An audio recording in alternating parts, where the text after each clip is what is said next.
Hello student, आज बहुत time बाद आपके सामने आया हूँ, मौका मिला है। आज एक छोटे से टॉपिक को लेकर मैं आया हूँ। एनसीईआरटी का टॉपिक है प्यूरिफिकेशन। कुछ बातें आपसे करनी है, थोड़ी देर बात करेंगे। आओ पहले डील करते हैं एक छोटा सा टॉपिक प्यूरिफिकेशन। लेकिन ये टॉपिक जब आप पढ़ें तो अगेन आपके पास ये बुकलेट होनी चाहिए, सरफेस केमिस्ट्री वाली, जिसमें आपने पॉलीमर पढ़ा था। इस बुकलेट के पेज नंबर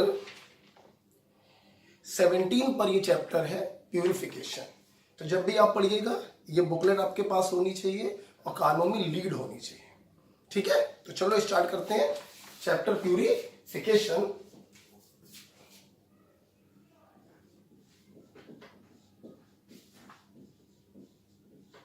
प्यूरिफिकेशन। अच्छा बेटा, एक मिनट रुक जाओ जरा, मुझे एक चीज याद आ रही है। जब मैंने पॉलीमर पढ़ाया था तो उसमें मैंने रबर को नहीं पढ़ाया था। मैंने आपसे बोला था कि रबर वाला कॉन्सेप्ट मैं एल्काइन वाले चैप्टर में पढ़ाता हूं। फिर भी बहुत सारे बच्चों के मैसेज आए कि सर रबर बता दीजिए, रबर बता दीजिए। तो एक काम करते हैं, इसको 10 मिनट के लिए रोक देते हैं और पहले थोड़ा सा रबर के बारे में पढ़ लेते हैं। और इसी बुकलेट में पॉलीमर के बारे में भी दिया गया है, तो आप चाहो तो जो मैं रबर के बारे में पढ़ा रहा हूं आप उसको इसी पर लिख सकते हो। आई थिंक पेज नंबर 32 खाली पढ़ाऊंगा, 32 पे लिख सकते हो। ठीक है, तो इसको थोड़ा देर में चालू करते हैं। एक छोटा सा कॉन्सेप्ट है रबर के बारे में, वो देख लो। जब एल्काइन पढ़ाऊंगा तो दोबारा से वहां पे पढ़ लेना। ठीक है, क्या है सुनो। ये एसिटिलीन आपको मालूम है, CH ट्रिपल बॉन्ड CH। जब एसिटिलीन को अपन ट्रीट करते हैं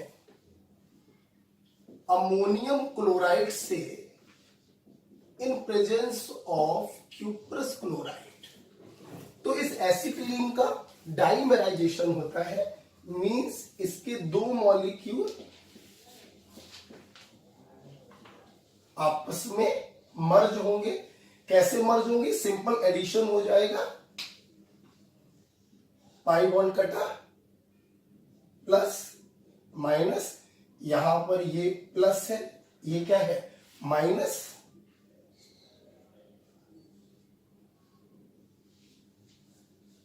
राइट। तो पाई बॉन्ड कटेगा, प्लस जाएगा माइनस के पास, माइनस जाएगा प्लस के पास, और आपका कंपाउंड बन जाएगा CH2 double bond CH, C triple bond CH। इसका नाम क्या है? इसका नाम है विनाइल एसिटिलीन। क्यों इसका नाम है विनाइल एसिटिलीन? ये ग्रुप कौन सा है बताओ? विनाइल। और ये ग्रुप कौन सा है बताओ?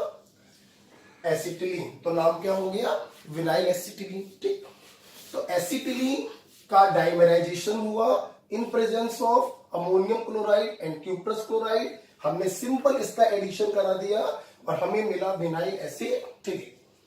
अब इस विनाइल एसिटिलीन में हम लोग ऐड कराएंगे 1 मोल HCl।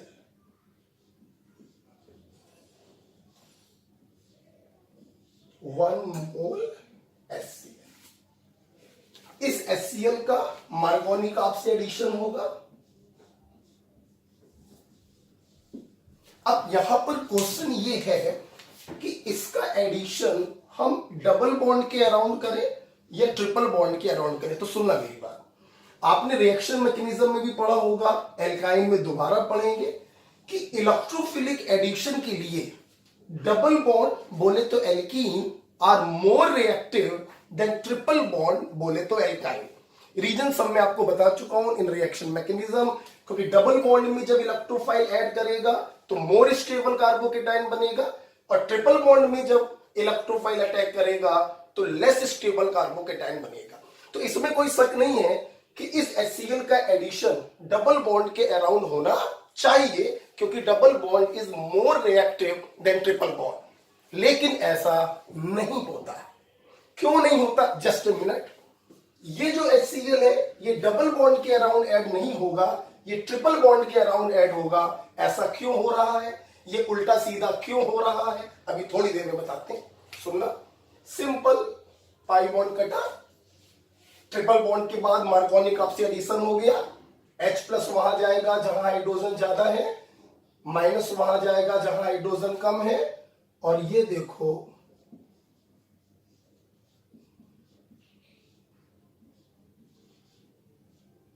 कंपाउंड बन गया बेटा, और इसी को हम लोग कहते हैं क्लोरोप्रीन। बेटा बोलो क्या कहते हैं, क्लोरोप्रीन। तो क्वेश्चन ये था कि जब एल्कीन ज्यादा रिएक्टिव है इलेक्ट्रोफिलिक एडिशन के प्रति, तो फिर इसका एडिशन ट्रिपल बॉन्ड के अराउंड क्यों हुआ। आंसर आपके सामने है। जब ये HCl ट्रिपल बॉन्ड के अराउंड ऐड हुआ तो बनने वाला जो कंपाउंड है वो कंजुगेटेड डाइईन है, हाईली स्टेबल प्रोडक्ट है, इसलिए इसका एडिशन डबल बॉन्ड के अराउंड ना होकर ट्रिपल बॉन्ड के अराउंड होता है। तो ये पॉइंट भी मैं नीचे लिख दे रहा हूं, यहां पे आप लोग लिखिएगा, मुझे दिक्कत हो रही, मैं यहां पे लिख रहा हूं। Although alkene is more reactive for electrophilic addition reaction, but still HCl acts across triple bond due to formation of more stable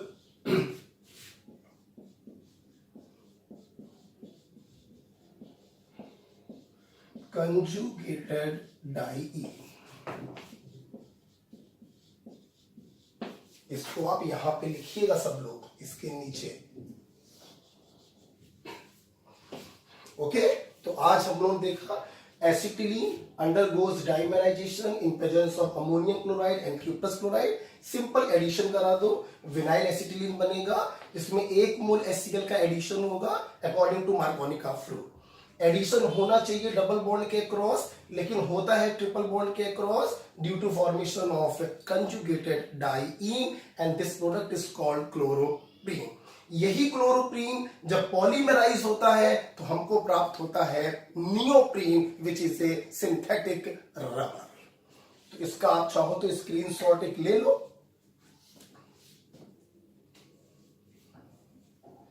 okay, screenshot ले लिया होगा। तो अब मैं इस क्लोरोप्रीन को पॉलीमराइज करके दिखाने जा रहा हूं।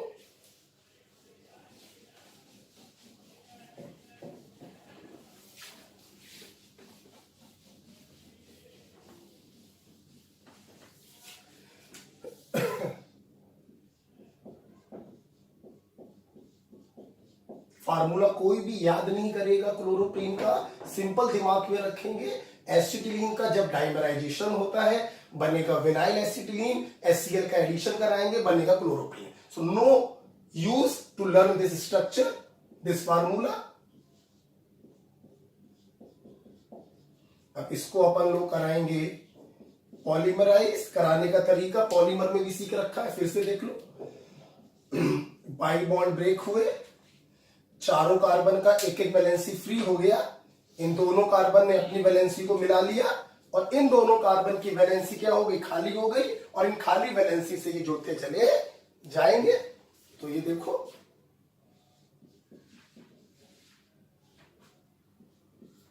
CH double bond C, Cl CH2 और ये पॉलीमराइज होता चला जाएगा और इसी को हम लोग कहते हैं नियोप्रीन सिंथेटिक रबर या आर्टिफिशियल रबर, कुछ भी बोलो,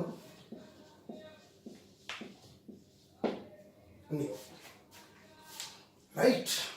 अब जो स्ट्रक्चर क्लोरोप्रीन का है, जिसको पॉलीमराइज करके हमने सिंथेटिक रबर नियोप्रीन बनाया।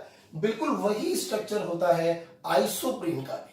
अंतर बस इतना है, क्लोरोप्रीन में जहां पे Cl होगा, आइसोप्रीन में वहां पर CH3 होगा। स्क्रीनशॉट लेना है तो ले लो। ओके, तो अब जरा मैं आइसोप्रीन को डील करने जा रहा हूं। मैं इसको रब कर रहा हूं।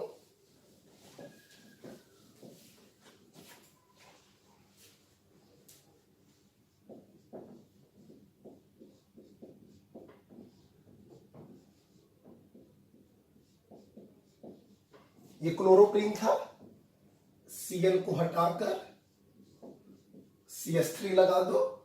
This is called isoprene. Okay, अब आइसोप्रीन से दो बातें हैं। एक है सिस आइसोप्रीन और दूसरा है trans isoprene.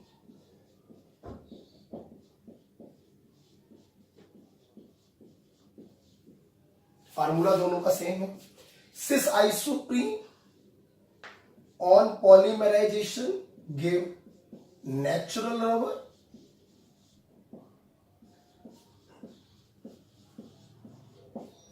and trans isoprene on polymerization give artificial rubber.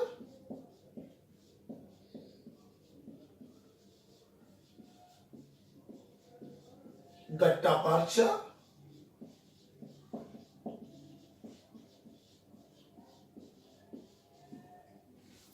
कैसे बनाओगे इन पॉलीमर को? तरीका बिल्कुल वही है जो क्लोरोप्रीन वाला था, बिल्कुल वही तरीका यहां पर भी अडॉप्ट करेंगे।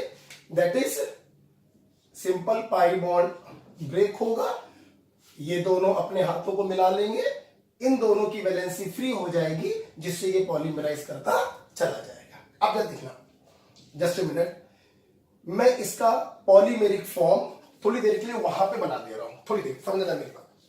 इसका पॉलीमेरिक फॉर्म थोड़ी देर के लिए मैं यहां पे बना रहा हूं। से CH2 CH double bond C CH3 CH2 का होल N। ठीक, अब देखना बेटा, यही पॉलीमर नेचुरल रबर है और यही पॉलीमर आर्टिफिशियल रबर है। डिफरेंस बस इतना है कि जब इस डबल बॉन्ड के अराउंड कन्फिग्रेशन सिस होगा तो उसे नेचुरल रबर कहेंगे, जब इस डबल बॉन्ड के अराउंड कन्फिग्रेशन ट्रांस होगा तो उसे गट्टा पार्चा कहेंगे। सिस का मतलब है जिन कार्बन पे वैलेंसी फ्री है सेम साइड पर, सिस सिस बोले तो नेचुरल रबर। जिन कार्बन पे वैलेंसी फ्री है अपोजिट साइड पर, ट्रांस ट्रांस बोले तो आर्टिफिशियल रबर। जैसे मैं यहां पे अगर बनाकर दिखाऊं, देखा बेटा, एक कार्बन ये रहा एक कार्बन जिस पर हाथ खाली है, दूसरा कार्बन सिंगल बॉन्ड से, तीसरा कार्बन डबल बॉन्ड, तीसरे कार्बन पर एक मिथाइल ग्रुप लगा हुआ है, और ये रहा चौथा कार्बन जिस पर ये वैलेंसी फ्री है। तो this structure is natural rubber. समझ में आया बेटा? समझ में आया बेटा? दोनों फ्री वैलेंसी जिस कार्बन पे थी वो सेम साइड पर हो गए, तो ये सिस स्ट्रक्चर बन गया, and this cis structure is called natural rubber. अब अपन ऐसे करें, ये कार्बन ये रहा जिस पर वैलेंसी फ्री है, दूसरा कार्बन ये रहा, तीसरा कार्बन ये रहा, दूसरे और तीसरे के बीच में डबल बॉन्ड है, तीसरे पर मिथाइल ग्रुप लगा हुआ है,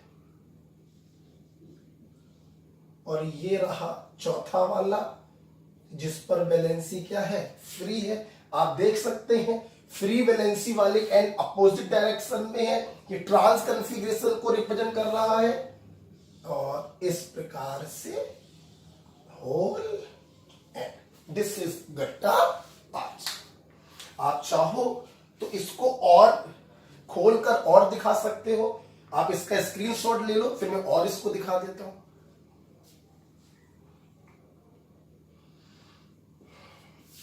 स्क्रीनशॉट ले लिया होगा तो आप चाहो तो इसको और एलेबोरेट करके दिखा सकते हो और उसको भी और एलेबोरेट करके दिखा सकते हैं। ठीक है, तो एक बार मैं बोलना चाहूंगा, एसिटिलीन, एसिटिलीन को जब अमोनियम क्लोराइड और क्यूप्रस क्लोराइड के प्रेजेंस में लिया तो वो डाइमराइज हुआ, बना विनाइल एसिटिलीन। विनाइल एसिटिलीन में 1 मोल HCl को ऐड किया। एडिशन होना चाहिए डबल बॉन्ड के क्रॉस, लेकिन होता है ट्रिपल बॉन्ड के cross due to formation of conjugated diene. बने हुए इस कंजुगेटेड प्रोडक्ट को हम कहते हैं chloroprene, which is the monomer of synthetic rubber neoprene. Chloroprene में Cl को हटा के अगर हम CH3 लगा दें तो इसे हम कहते हैं आइसोप्रीन। और आइसोप्रीन 2 रूपों में है, सिस और ट्रांस। सिस का पॉलीमर किया तो नेचुरल रबर और ट्रांस का पॉलीमर किया तो आर्टिफिशियल रबर। हमने सबसे पहले आपको आइसोप्रीन का पॉलीमर बनाकर दिखाया। अब ये पॉलीमर के दोनों फ्री हैंड जो है सेम साइड पर है, तो सिस आइसोप्रीन का पॉलीमर बनेगा नेचुरल रबर। और अगर दोनों फ्री हैंड अपोजिट साइड पर है तो ट्रांस आइसोप्रीन का पॉलीमर बनेगा गट्टा पार्चा। हम इसको और एलोबरेट करके दिखा रहे हैं।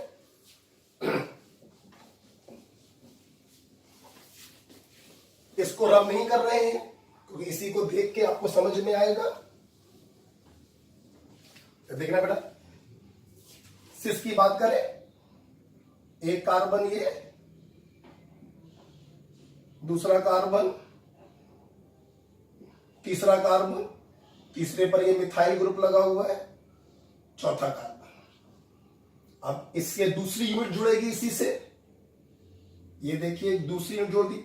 दूसरी यूनिट का ये पहला कार्बन होगा, दूसरी यूनिट का ये दूसरा कार्बन, दूसरी यूनिट का ये तीसरा कार्बन जिस पर मिथाइल ग्रुप, दूसरी यूनिट का ये चौथा कार्बन जिस पर वैलेंसी फ्री होगी। अब दूसरी यूनिट से तीसरी यूनिट जुड़ेगी, तीसरी यूनिट का ये पहला कार्बन, तीसरी यूनिट का ये दूसरा कार्बन, तीसरी यूनिट का ये तीसरा कार्बन जहां पे डबल बॉन्ड है, एक सब्स्टिट्यूएंट है मिथाइल, तीसरी यूनिट का ये चौथा कार्बन, एंड सो ऑन। तो जुड़ते चले जाएंगे। यही है आपका नेचुरल रबर, यही है आपका नेचुरल रबर। इससे पहले मैंने शॉर्ट फॉर्म बनाया था, ये मैंने इलेबोरेट करके दिखा दिया। और ध्यान से अगर देखें तो 1 2 3 4 और ये सब्स्टिट्यूएंट, ये यूनिट बार बार रिपीट हो रही है, तो आप ऐसे लिख सकते हैं। सो दिस इज नेचुरल रबर। आपको बनाना है आर्टिफिशियल रबर, गट्टा पार्चा का एलिबोरेट करके बनाना है, आप उसका भी बना सकते हो। इधर देखो, देखो जैसे ये रहा पहला कार्बन पहली यूनिट का, दूसरा कार्बन, तीसरा कार्बन जिस पर ये सब्स्टिट्यूएंट लगा, और ये चौथा कार्बन। ट्रांसफॉर्म में हो गया। अब इस फ्री हैंड से दूसरी यूनिट का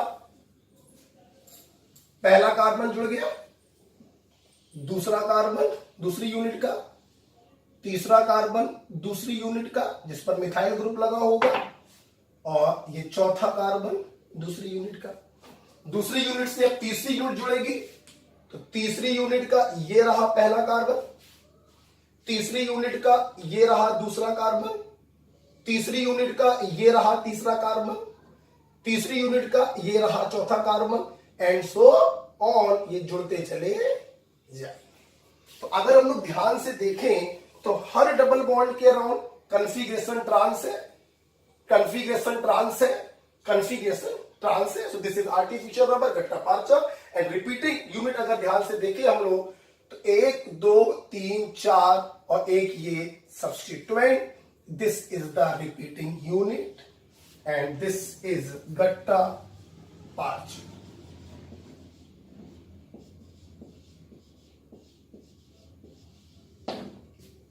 ओके, आपको स्क्रीनशॉट लेना, आप स्क्रीनशॉट ले लो, मैं 2 सेकंड के लिए हट रहा हूं।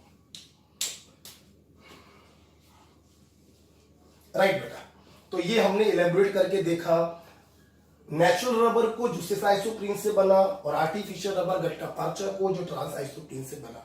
एक क्वेश्चन था जो आईआईटी एडवांस 2016 में पूछा गया, तो उस क्वेश्चन को कराने के लिए एक सवाल है, ये मैं हटा दे रहा हूं। आईआईटी में एक सवाल पूछा गया कि अगर नेचुरल रबर का हम कंप्लीट हाइड्रोजनेशन करवा दें तो बनने वाला पॉलीमर क्या होगा। ये क्वेश्चन था। मैं सबसे पहले क्वेश्चन लिखवाना चाहूंगा, फिर आपको करके दिखाऊंगा। तो क्वेश्चन क्या था, इसको रब नहीं कर रहा हूं। क्वेश्चन है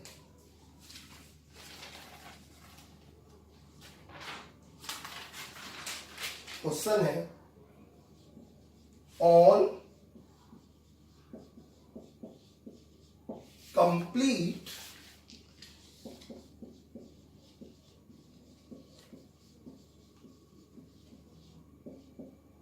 हाइड्रोजनेशन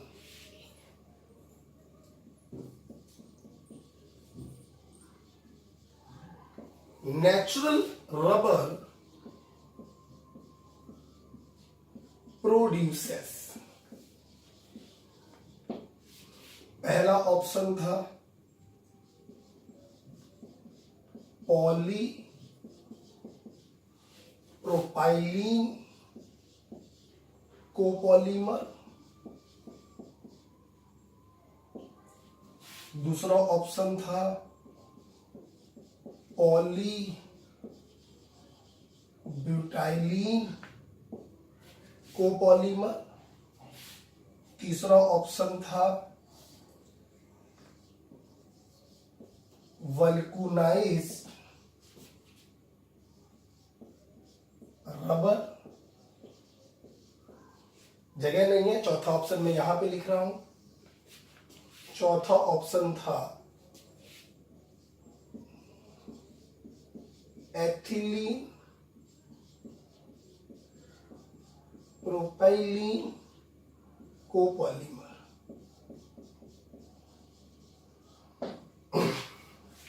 ये क्वेश्चन पूछा गया था आईआईटी में।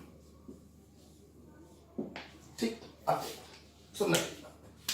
क्वेश्चन था कि नेचुरल रबर का हम कंप्लीट हाइड्रोजनेशन करा दें। हाइड्रोजनेशन मींस हाइड्रोजन का एडिशन। सुनना, जब आप इसमें कंप्लीट हाइड्रोजनेशन कराओगे तो ये सारे पाई बॉन्ड सिंगल बॉन्ड में बदल जाएंगे। एक एच यहां, एक एच यहां, एक एच यहां, एक एच यहां, एक एच यहां, एक एच यहां। मतलब नेचुरल रबर का जब आपने हाइड्रोजनेशन कराया तो बनने वाला जो पॉलीमर है वो कुछ ऐसा दिखाई पड़ रहा होगा। ठीक, आप सुन रहे। जरा इसमें रिपीटिंग यूनिट को ध्यान से देखो, रटने की जरूरत नहीं, कंसेप्चुअल सवाल है, अच्छा सवाल है। जरा रिपीटिंग यूनिट को देखो। इस रिपीटिंग यूनिट में 5 कार्बन है, 1 2 3 4 और ये वाला 5। अब सुना जाए, अगर ये प्रोपिलीन का पॉलीमर होता तो प्रोपिलीन का मतलब 3 कार्बन, तो हर रिपीटिंग यूनिट में कितने कार्बन होंगे? 3, जबकि हर रिपीटिंग यूनिट में कितने कार्बन है? 5। तो ये ऑप्शन क्या हो गया? गलत हो गया। अगर ये ब्यूटिलीन का पॉलीमर होता तो ब्यूटिलीन में कितने कार्बन होते हैं? 4। तो हर रिपीटिंग यूनिट में कितने कार्बन होने चाहिए? 4, जबकि है कितने? 5। तो ये वाला भी क्या हो गया बेटा? गलत हो गया। वल्कुनाइज्ड रबर, वल्कुनाइजेशन अभी मैं पढ़ाऊंगा आपको। जब नेचुरल रबर में सल्फर को डाल देते हैं तो बन जाता है वल्कुनाइज्ड रबर। यहां तो आपने नेचुरल रबर की ऐसी तैसी कर डाली है, ये तो रबर रह ही नहीं गया है, इसलिए सी वाला तो हो ही नहीं सकता। So the right answer is what? D. आपको चेक करना है, आप खुद देखो। एथिलीन प्रोपिलीन कोपॉलीमर, यस हो सकता है, हो सकता है। ये एथिलीन हो गया 2 कार्बन से और ये 3 कार्बन से प्रोपिलीन हो गया। तो एथिलीन प्रोपिलीन अल्टरनेट फैशन में अरेंज होते चले जाएंगे और ये आपको मिल जाएगा। So the right answer is D, ethylene propylene copolymer. Okay, screenshot लेना चाहो तो ले लो।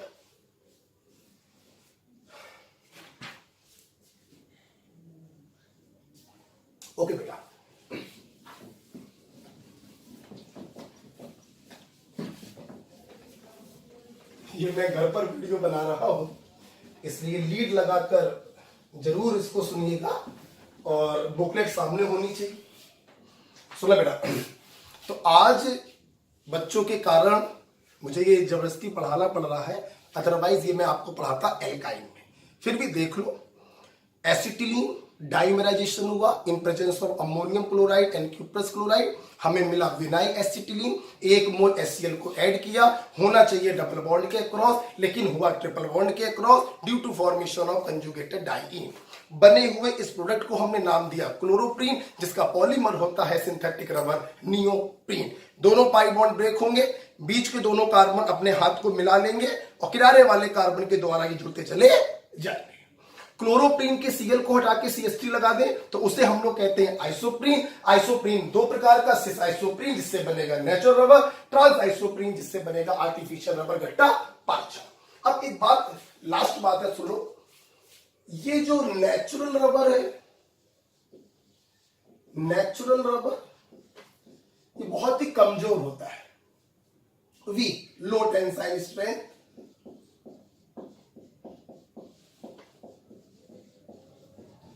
तो इसको थोड़ा मजबूती देने के लिए हम लोग क्या करते हैं यार, इसमें ऐड कर देते हैं 5% सल्फर।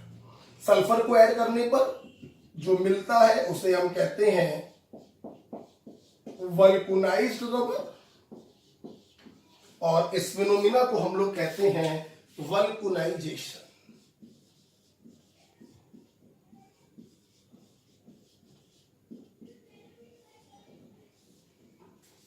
कभी कभी वल्कुनाइजेशन के दौरान क्या होता है, सल्फर का परसेंटेज बहुत ज्यादा हो जाता है, तो if percentage of sulfur approaches around 20%, then it is called ebonite. Okay, तो नेचुरल रबर की टेंसाइल स्ट्रेंथ बढ़ाने के लिए हम लोग उसमें सल्फर को ऐड कर देते हैं, लगभग 5% सल्फर। बनने वाले को कहते हैं वल्कनाइज्ड रबर, काफी स्ट्रांग होती है। और जब सल्फर का परसेंटेज 20% के अल्ले पल्ले पहुंच जाता है, तब हम वल्कनाइज्ड रबर को कहने लगते हैं ebonite. So this is all about the rubber. आप पॉलीमर वाले चैप्टर में इसको लिख सकते हैं। अब मैं स्टार्ट करने जा रहा हूं जो आज का टॉपिक है, that is purification. Okay,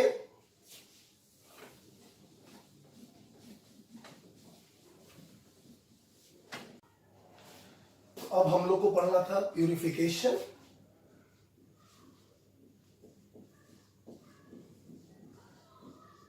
rubber खत्म कर लिया, एक छोटा सा टॉपिक था खत्म हो गया। देखते हैं प्यूरिफिकेशन। What is purification? एक सिंपल सी बात है, नाम से समझ में आ रहा है कि किसी ऑर्गेनिक कंपाउंड से इंप्योरिटी को अलग करना इज कॉल्ड प्यूरिफिकेशन। लिखना कुछ भी नहीं है, सीट में सब कुछ लिखा हुआ है, मैं ऐसे लिख दे रहा हूं। Method use to remove impurity from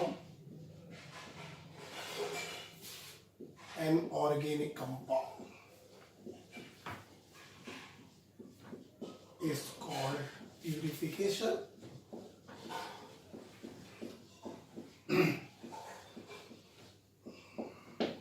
तो किसी ऑर्गेनिक कंपाउंड से इंप्योरिटी को अलग करना क्या कहलाता है? प्यूरिफिकेशन। अब हम लोगों के पास बहुत सारे मेथड हैं इंप्योरिटी को अलग करने के, कंपाउंड को प्यूरिफाई करने के।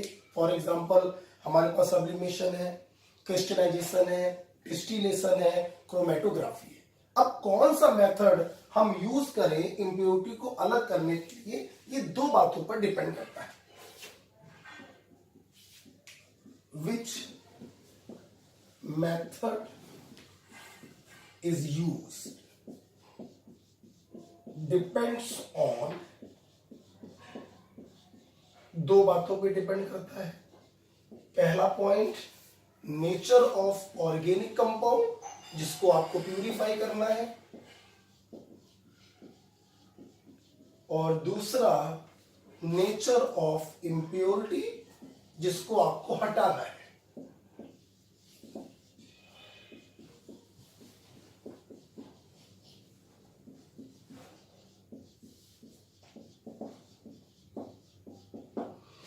क्वेश्चन ये आ सकता है मेडिकल में कि which method is use to purify an organic compound is depends on option A nature of organic compound which is purified, option B nature of impurity, option C both of this, option D none of this. तो हम क्या tick करेंगे? Both of this. तो कौन सा method use करना है कि ऑर्गेनिक कंपाउंड जिसको प्यूरिफाई करना है उसके नेचर पर भी डिपेंड करेगा और जो उसके अंदर इंप्योरिटी है उसके नेचर पर भी डिपेंड करेगा। अब सुनना, मान लो हमने किसी ऑर्गेनिक कंपाउंड को प्यूरिफाई कर लिया, तो मन में क्वेश्चन उठता है कि क्या ये 100% प्यूरिफाई हुआ या अभी भी इसके अंदर इंप्योरिटी है? यस, मतलब मेरा क्वेश्चन ये है कि जिस ऑर्गेनिक कंपाउंड को हमने प्यूरिफाई किया, हम चेक करेंगे कि क्या वो 100% प्यूरिफाई हुआ या नहीं हुआ। दैट इज हम बात कर रहे हैं क्राइटेरिया ऑफ प्योरिटी का।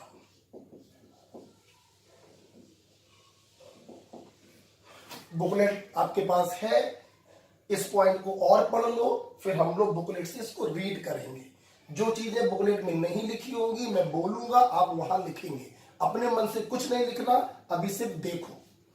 तो अब हमारा क्वेश्चन ये है कि हमने जिस ऑर्गेनिक कंपाउंड को प्यूरिफाई किया, क्या वो 100% प्योर हुआ?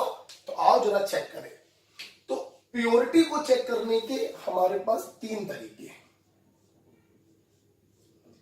पहला तरीका है स्पेक्ट्रोस्कोपिक मेथड।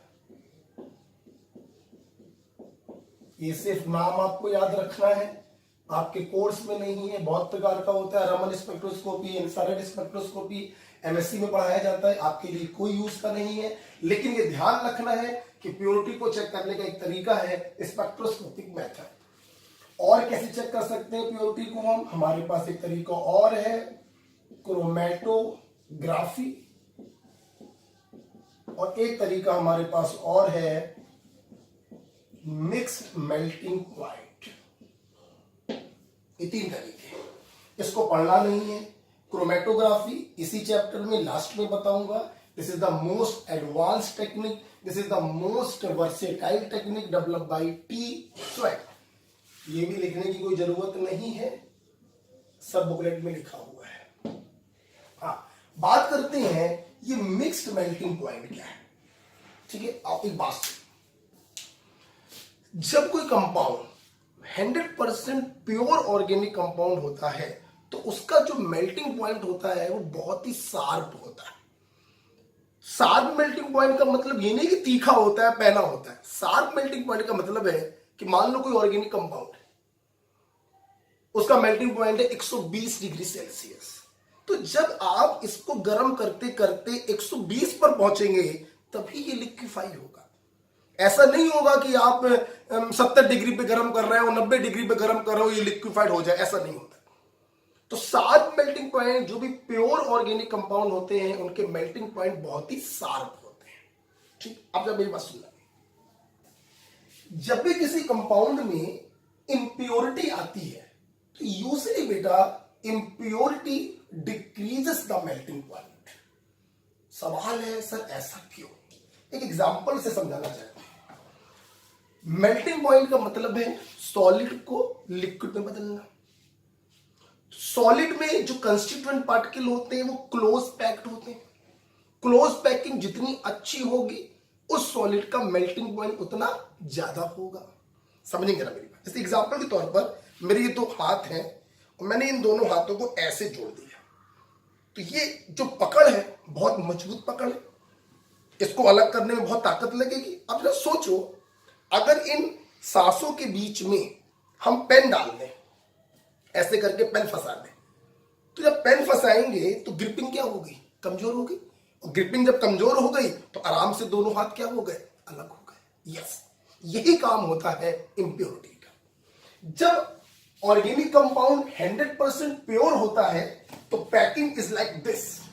और जब हम लोग उसमें इम्प्योरिटी मिला देते हैं तो इम्प्योरिटी बीच बीच में फंस कर इस पैकिंग को लूज कर देता है, और पैकिंग लूज होने से उसका मेल्टिंग पॉइंट क्या हो जाता है, कम हो जाता है। तो एक पॉइंट मैं यहां पे बताना चाहूंगा कि इम्प्योरिटी, मैं जहां बताऊंगा वहां, लेकिन अब इसे देखो, impurity decreases melting point of solid. अभी मैंने मिक्स मेल्टिंग पॉइंट आपको नहीं समझाया, अभी तो मैं बस ये कहना चाहता था प्योर ऑर्गेनिक कंपाउंड, इनके मेल्टिंग पॉइंट बहुत शार्प होते हैं, और जब किसी ऑर्गेनिक कंपाउंड में गंदगी आ जाती है, इंप्योरिटी आ जाती है, तो वो उसकी पैकिंग को लूज कर देती है और उसका मेल्टिंग पॉइंट कम हो जाता है। अब सवाल ये है कि इस मिक्स्ड मेल्टिंग पॉइंट का मतलब क्या है, और इससे हम कैसे चेक करते हैं कि वो कंपाउंड प्यूरिफाई हुआ या नहीं हुआ। तो मेरी बात समझना, मान लो ये प्यूरिफाइड कंपाउंड है जिसको तुमने प्यूरिफाई करके रखा है, हमें चेक करना था कि ये 100% प्योर है या नहीं है। अब हम क्या करेंगे, सुनना, इस प्यूरिफाइड कंपाउंड में हम इसी कंपाउंड के 100% प्योर ऑर्गेनिक कंपाउंड को मिलाएंगे। मिलाया और ये क्या तैयार हो गया, एक मिक्सचर तैयार हो गया। अब हम क्या करेंगे, इस मिक्सचर के मेल्टिंग पॉइंट को ऑब्जर्व करेंगे, इसका मेल्टिंग पॉइंट देखेंगे। अगर इस मिक्सचर का मेल्टिंग पॉइंट वही रहा जो 100% प्योर ऑर्गेनिक कंपाउंड का है, it means this is 100% pure. और अगर इस मिक्सचर का मेल्टिंग पॉइंट प्योर कंपाउंड के मेल्टिंग पॉइंट से कुछ कम हो गया, इट मींस इसके अंदर क्या उपस्थित है, इंप्योरिटी उपस्थित है। तो this is called mixed melting point. तो if melting point remain same,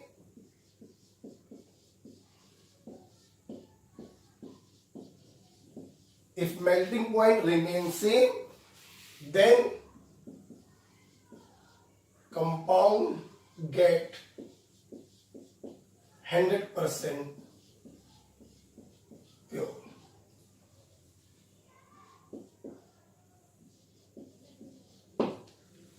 और and if जगह नहीं है, आप इसी कंटिन्यू लिखिएगा हम जब बताएंगे, and if melting point little decreases,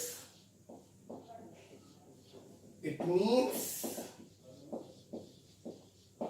compound is not 100% pure. Okay, तो मैं फिर से एक बात बोलना चाहूंगा, ध्यान सुनना, फिर से बताएंगे। प्यूरिफिकेशन का मतलब क्या है, किसी ऑर्गेनिक कंपाउंड से इंप्योरिटी को अलग करना कहलाता है प्यूरिफिकेशन। हमारे पास बहुत सारे मेथड हैं, हम किस मेथड का इस्तेमाल करें ये डिपेंड करता है नेचर ऑफ ऑर्गेनिक कंपाउंड पर और नेचर ऑफ इंप्योरिटी पर। अब तीसरा क्वेश्चन ये था कि हमने जिसको प्यूरिफाई किया वो 100% प्यूरिफाई हुआ या नहीं हुआ, इसे कैसे चेक करें। तीन तरीके हमारे पास है, स्पेक्ट्रोस्कोपिक मेथड हमारे पास है, क्रोमेटोग्राफिक मेथड हमारे पास है, और मिक्स्ड मेल्टिंग पॉइंट हमारे पास है। स्पेक्ट्रोस्कोपिक मेथड हमें पढ़ना नहीं है, बस याद रखिए। क्रोमेटोग्राफी मेथड इसी चैप्टर में लास्ट में पढ़ाऊंगा। बात आती है मिक्स्ड मेल्टिंग पॉइंट क्या है, सुनना। यहां पे सबसे पहले हम लोगों ने सीखा कि impurity decreases melting point of solid. क्या सीखा, pure organic compound close packing बहुत ज्यादा होगा, मेल्टिंग पॉइंट बहुत ज्यादा होगा। इम्प्योरिटी बीच बीच में आ जाएगा, पैकिंग लूज हो जाएगा, पैकिंग लूज हो जाएगा, मेल्टिंग पॉइंट कम हो जाएगा। तो impurity decreases the melting point of solid. अब सवाल था मिक्स्ड मेल्टिंग पॉइंट क्या होता है। हमने क्या किया, जिस सब्सटेंस को प्यूरिफाई किया उसको लिया और उसमें उसी के 100% प्योर ऑर्गेनिक कंपाउंड को डालकर एक मिक्सचर तैयार कर लिया। अब इस मिक्सचर का हम मेल्टिंग पॉइंट ऑब्जर्व करेंगे। अगर melting point pure organic compound के मेल्टिंग पॉइंट के बराबर आया तो ये 100% प्योर माना जाएगा, और अगर मिक्सचर का मेल्टिंग पॉइंट थोड़ा कम हो गया तो ये इम्प्योर माना जाएगा। This is called mixed melting point. Clear? Sheet खोलो, शीट खोलेंगे सब लोग, देखो शीट में पहला पॉइंट लिखा, various methods used for purification of organic compound are based on the nature of compound and nature of impurity present in it। दूसरा point है criteria of purity. Criteria of purity में आपके पास लिखा हुआ है मिक्स मेल्टिंग पॉइंट, ब्रैकेट में लिखा हुआ है different types of chromatographic method and spectroscopic technique. आप क्या करेंगे, इसी पेज के हाशिए पर ये पॉइंट लिखो, इसी पेज के हाशिए पे लिखो, impurity decreases melting point of solid. Right, next, जहां पे लिखा हुआ है क्राइटेरिया ऑफ प्योरिटी, उसी के आगे जगह खाली पड़ी हुई है, उस खाली जगह में ऐसे करके ये पूरा प्रोग्राम लिख लो, थोड़ा छोटा छोटा लिखिएगा, ये पूरा प्रोग्राम एक ही लाइन में लिख डालिए, purified compound plus 100% pure organic compound, mixture बनाया, इस मिक्सचर का मेल्टिंग पॉइंट देखेंगे, if melting point remain same then compound is 100% pure. Continue करिए, if melting point little decreases it means compound is not 100% pure. Right, next, एक question है, अगर आपको ये मिक्स्ड मेल्टिंग पॉइंट समझ में आया है तो एक क्वेश्चन हम आपको इस पे कराना चाहेंगे। एक बात सुनो, जो भी क्वेश्चन मैं इस चैप्टर में कराऊं, किसी फेयर कॉपी से एक पेज निकाल लीजिएगा, वो क्वेश्चन उसी पेज पर लिखिएगा और बीच में लगा लीजिएगा। ठीक है, तो क्वेश्चन करवाने जा रहे हैं, अगर मिक्स मेल्टिंग पॉइंट समझ में आया है तो इसके ऊपर एक क्वेश्चन करा रहे हैं।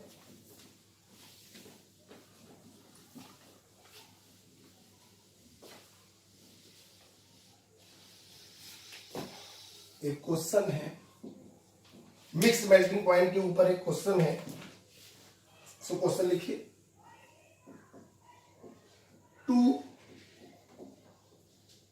Pure organic solids are mixed in 1:1 ratio. Full stop. The formed mixture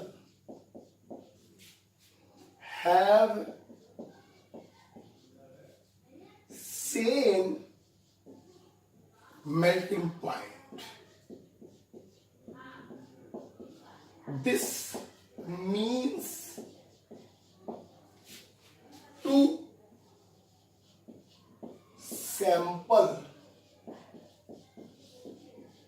contain, पहला ऑप्शन है डिफरेंट कंपाउंड,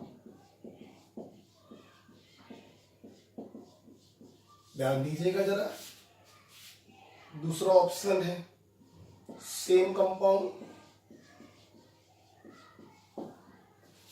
तीसरा ऑप्शन है आइसोमेरिक कंपाउंड,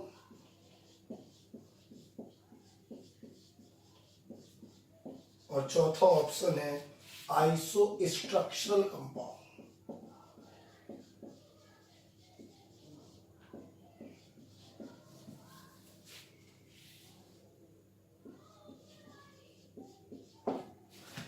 अब मेरी बात सुनना, देखो हमने दो लोगों को मिलाया, अब दो लोगों को मिलाने पर जो मिक्सचर तैयार हुआ, एग्जामिनर बोल रहा है कि उस मिक्सचर का मेल्टिंग पॉइंट वही है जो उन सैंपल का मेल्टिंग पॉइंट। इसका मतलब ये जो मिक्सचर है इसमें इंप्योरिटी है ही नहीं, और जब इंप्योरिटी है ही नहीं इसका मतलब ये दोनों ऑर्गेनिक कंपाउंड क्या होंगे, सेम होंगे। जब दोनों ऑर्गेनिक कंपाउंड सेम होंगे तभी तो इस मिक्सचर का मेल्टिंग पॉइंट वही रहेगा जो ऑर्गेनिक सैंपल का मेल्टिंग पॉइंट है। तो it means the answer should be same compound. एक बात सुनो बेटा, एक बात सुनो। मान लो एक प्योर कंपाउंड है, लिखा प्योर ए है और एक मेरे पास प्योर बी है। तुमने इन दोनों को मिलाया, समझा मेरी बात? तो जब आपने इसको मिलाया तो अब इस ए के लिए बी इंप्योरिटी हो गई और इस बी के लिए ए इंप्योरिटी हो गई। तो हम तो यही कहेंगे ना कि ये मिक्सचर हमारा कैसा है, इम्प्योर। इस क्वेश्चन में क्या कह रहा था कि हमने दो ऑर्गेनिक कंपाउंड को मिलाया और मिलाने पर जो मिक्सचर बना उसका मेल्टिंग पॉइंट वही है। तो ये तभी पॉसिबल है जब ये सैंपल प्योर हो, और ये सैंपल प्योर तभी हो सकता है जब या तो ये दोनों ए हो और या फिर ये दोनों बी भी। It means both compound are the same compound. Clear? इसको लिख लीजिएगा। अब इसी के ऊपर एक दूसरा क्वेश्चन है। दूसरा क्वेश्चन,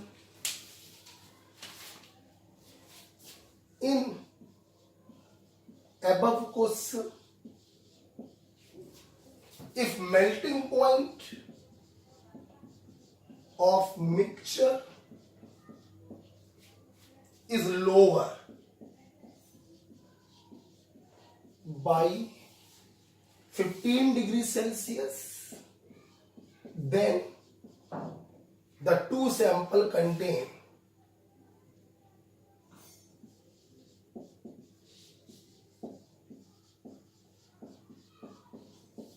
समझ तो गए होगे, मिलाने पर मेल्टिंग पॉइंट कम हो रहा है, इसका मतलब जो मिक्सचर है वो इम्प्योर है, और मिक्सचर इम्प्योर का मतलब है दोनों ऑर्गेनिक कंपाउंड अलग अलग होंगे।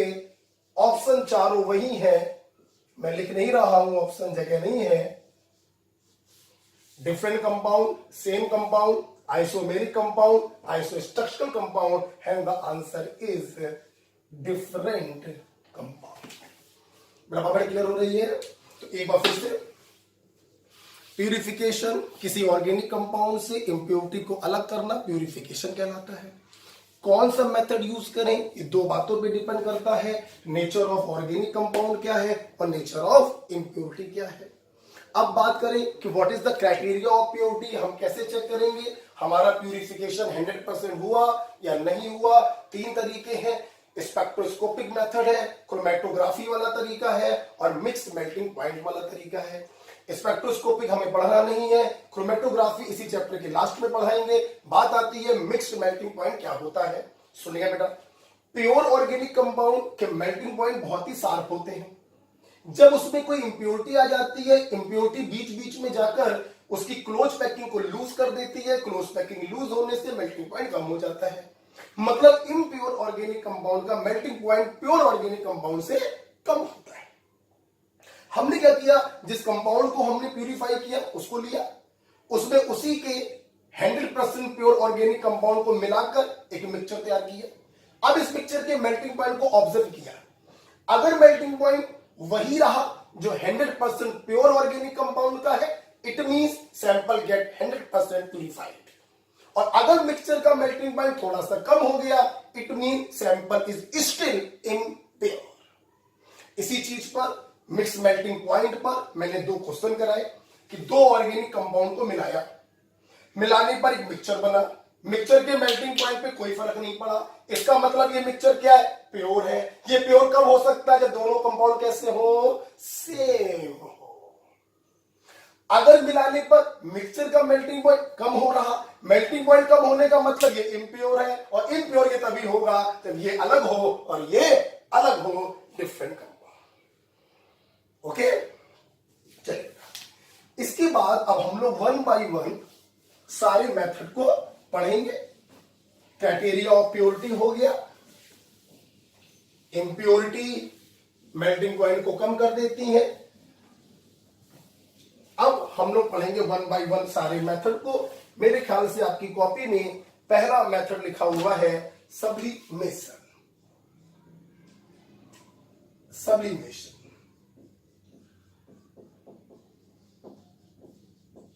सब्लिमेशन आपको मालूम होगा,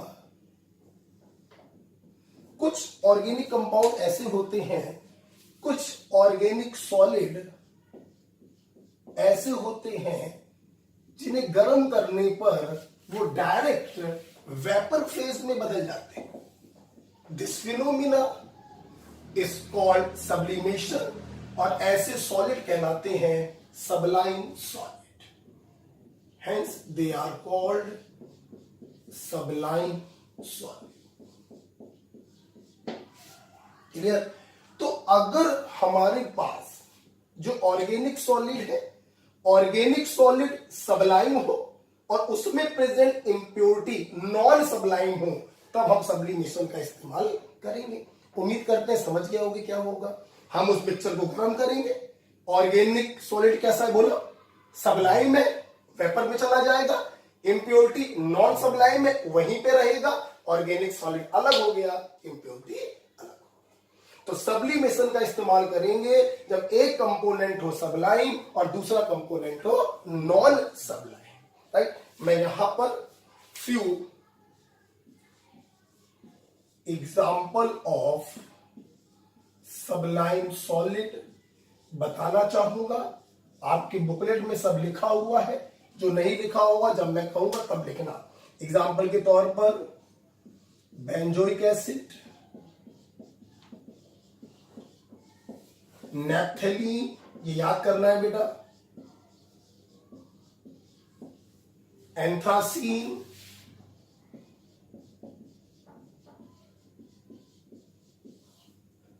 कैम्फर, कैम्फर मीन्स कपूर, ये सब सबलाइन सॉलिड है। और भी एग्जांपल है, सेल अमोनिएक, नौसादर, अमोनियम क्लोराइड, नौसादर, और जैसे आप ले सकते हैं HgCl2, corrosive sublimate, corrosive sublimate आप ले सकते हैं, और आयोडीन ले सकते हैं, आप ले सकते हैं सैलिसिलिक एसिड,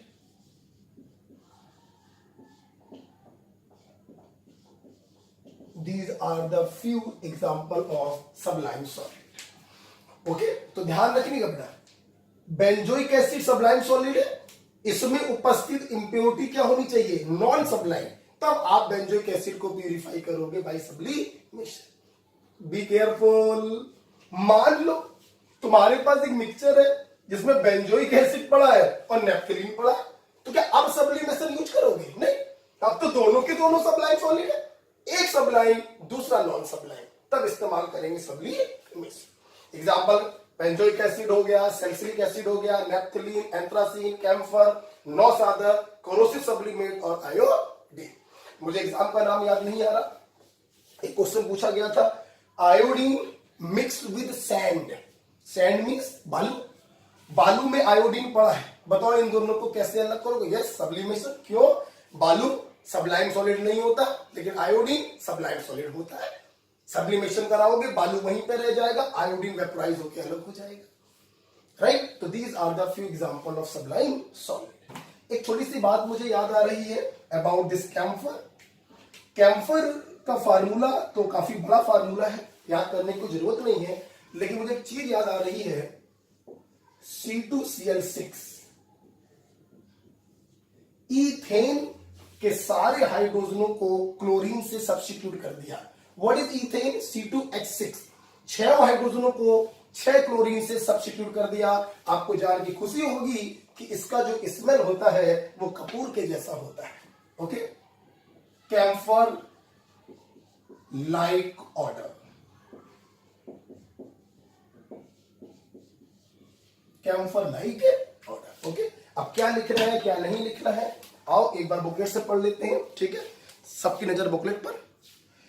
सब्लिमेशन, सम सॉलिड सब्सटेंस, ध्यान रखिएगा, sublimation is for solid organic compound only. Some solid substance changes from solid to vapor state without passing through liquid state called sublime solid. This technology is used to separate sublimable compound from non-sublimable compound. कुछ example लिखे हैं, benzoic acid, naphthalene, anthracene, camphor, are few sublime solid. आप उसी के आगे या उसके नीचे कुछ ऐड कर लें, जैसे सल्फ्यूरिक एसिड नहीं लिखा है, इसको लिख लो। आयोडीन नहीं लिखा है, इसको लिख लो। कोरोसिव सब्लिमेट नहीं लिखा है, नौसादर नहीं लिखा है। ये 4 एग्जाम्पल नहीं लिखे, उसी के नीचे ऐड कर लो। ओके। और अगर जगह हो तो इसी पेज के हाशिए पर ये लिख लो, इसी पेज के हाशिए पर ये लिख लो। ओके, ठीक है। तो इस प्रकार से सब्लिमेशन हो गया। रब कर दे रहा हूं, तो जब तक मैं रब कर रहा हूं मैं अपनी बातों को बोल रहा हूं। ऑर्गेनिक कंपाउंड से इम्प्योरिटी को अलग करना कहलाता है प्यूरिफिकेशन। कौन सा मेथड यूज करोगे 2 बातों पे डिपेंड करेगा, नेचर ऑफ ऑर्गेनिक कंपाउंड और नेचर ऑफ इम्प्योरिटी। कैसे चेक करें हमने 100% प्यूरिफाई किया या नहीं किया? हमारे पास 3 तरीके हैं, स्पेक्ट्रोस्कोपिक मेथड है, क्रोमेटोग्राफी वाला तरीका है और mix melting point. Impurity close packing को लूज कर देती है, मेल्टिंग पॉइंट को कम कर देती है। जिसको प्यूरिफाई आपने किया उसमें उसी का 100% प्योर ऑर्गेनिक कंपाउंड मिलाओ और एक मिक्सचर बनाओ। मिक्सचर का मेल्टिंग पॉइंट वही रहा तो ये 100% प्योर है, घट गया तो ये इम्प्योर माना जाएगा। पहला तरीका हम लोगों ने देखा sublimation. When organic compound is sublime and impurity is non sublime then we use sublimation. Sublime solid वो होते हैं जिनको गर्म करने पर बिना लिक्विड स्टेट में बदले डायरेक्ट सॉलिड टू वेपर में कन्वर्ट हो जाते हैं। कुछ एग्जांपल बेंजोइक एसिड हो गया, naphthalene, anthracene, camphor, iodine, corrosive sublimate, नौसादर and sulphuric acid are the few example of sublime solid. Question आ गया, बेंजोइक एसिड और नेप्थलीन का एक मिक्सचर है, बताओ कैसे सेपरेट करोगे? बोलो। सब्लिमेशन नहीं कर सकते सब्लिमेशन, क्योंकि दोनों के दोनों सब्लाइम सॉलिड। हाँ, सवाल ये आ जाए आयोडीन में बालू मिली हुई है, बताओ कैसे सेपरेट करो? हाँ, तब सब्लिमेशन लगाएंगे क्योंकि बालू नॉन सब्लाइम है और आयोडीन सब्लाइम। राइट। दूसरा बेटा मेथड हमारे पास है क्रिस्टलाइजेशन। ये भी अच्छा टॉपिक है, क्वेश्चंस आते हैं इसके ऊपर। क्रिस्टलाइजेशन सुनिए, सबसे पहला पॉइंट तो वही है कि for solid organic compound sublimation भी सॉलिड के लिए होता है और क्रिस्टलाइजेशन भी सॉलिड ऑर्गेनिक कंपाउंड के लिए होता है। अब क्या होता है क्रिस्टलाइजेशन? एक पॉइंट आपको लिखना नहीं, आपकी कॉपी पे लिखा हुआ है। It is based on difference in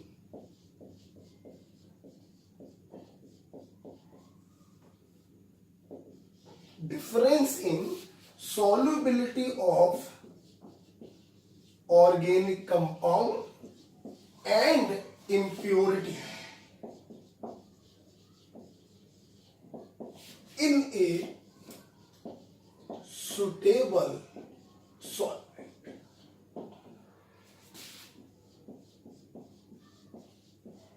underline करेंगे हम लोग, बहुत ही इंपॉर्टेंट पॉइंट है डिफरेंस इन सॉल्युबिलिटी। सबसे पहले तो ये समझ लो कि क्रिस्टलाइजेशन एक ऐसा प्यूरिफिकेशन मेथड है जो सॉल्युबिलिटी के कॉन्सेप्ट पर आधारित है।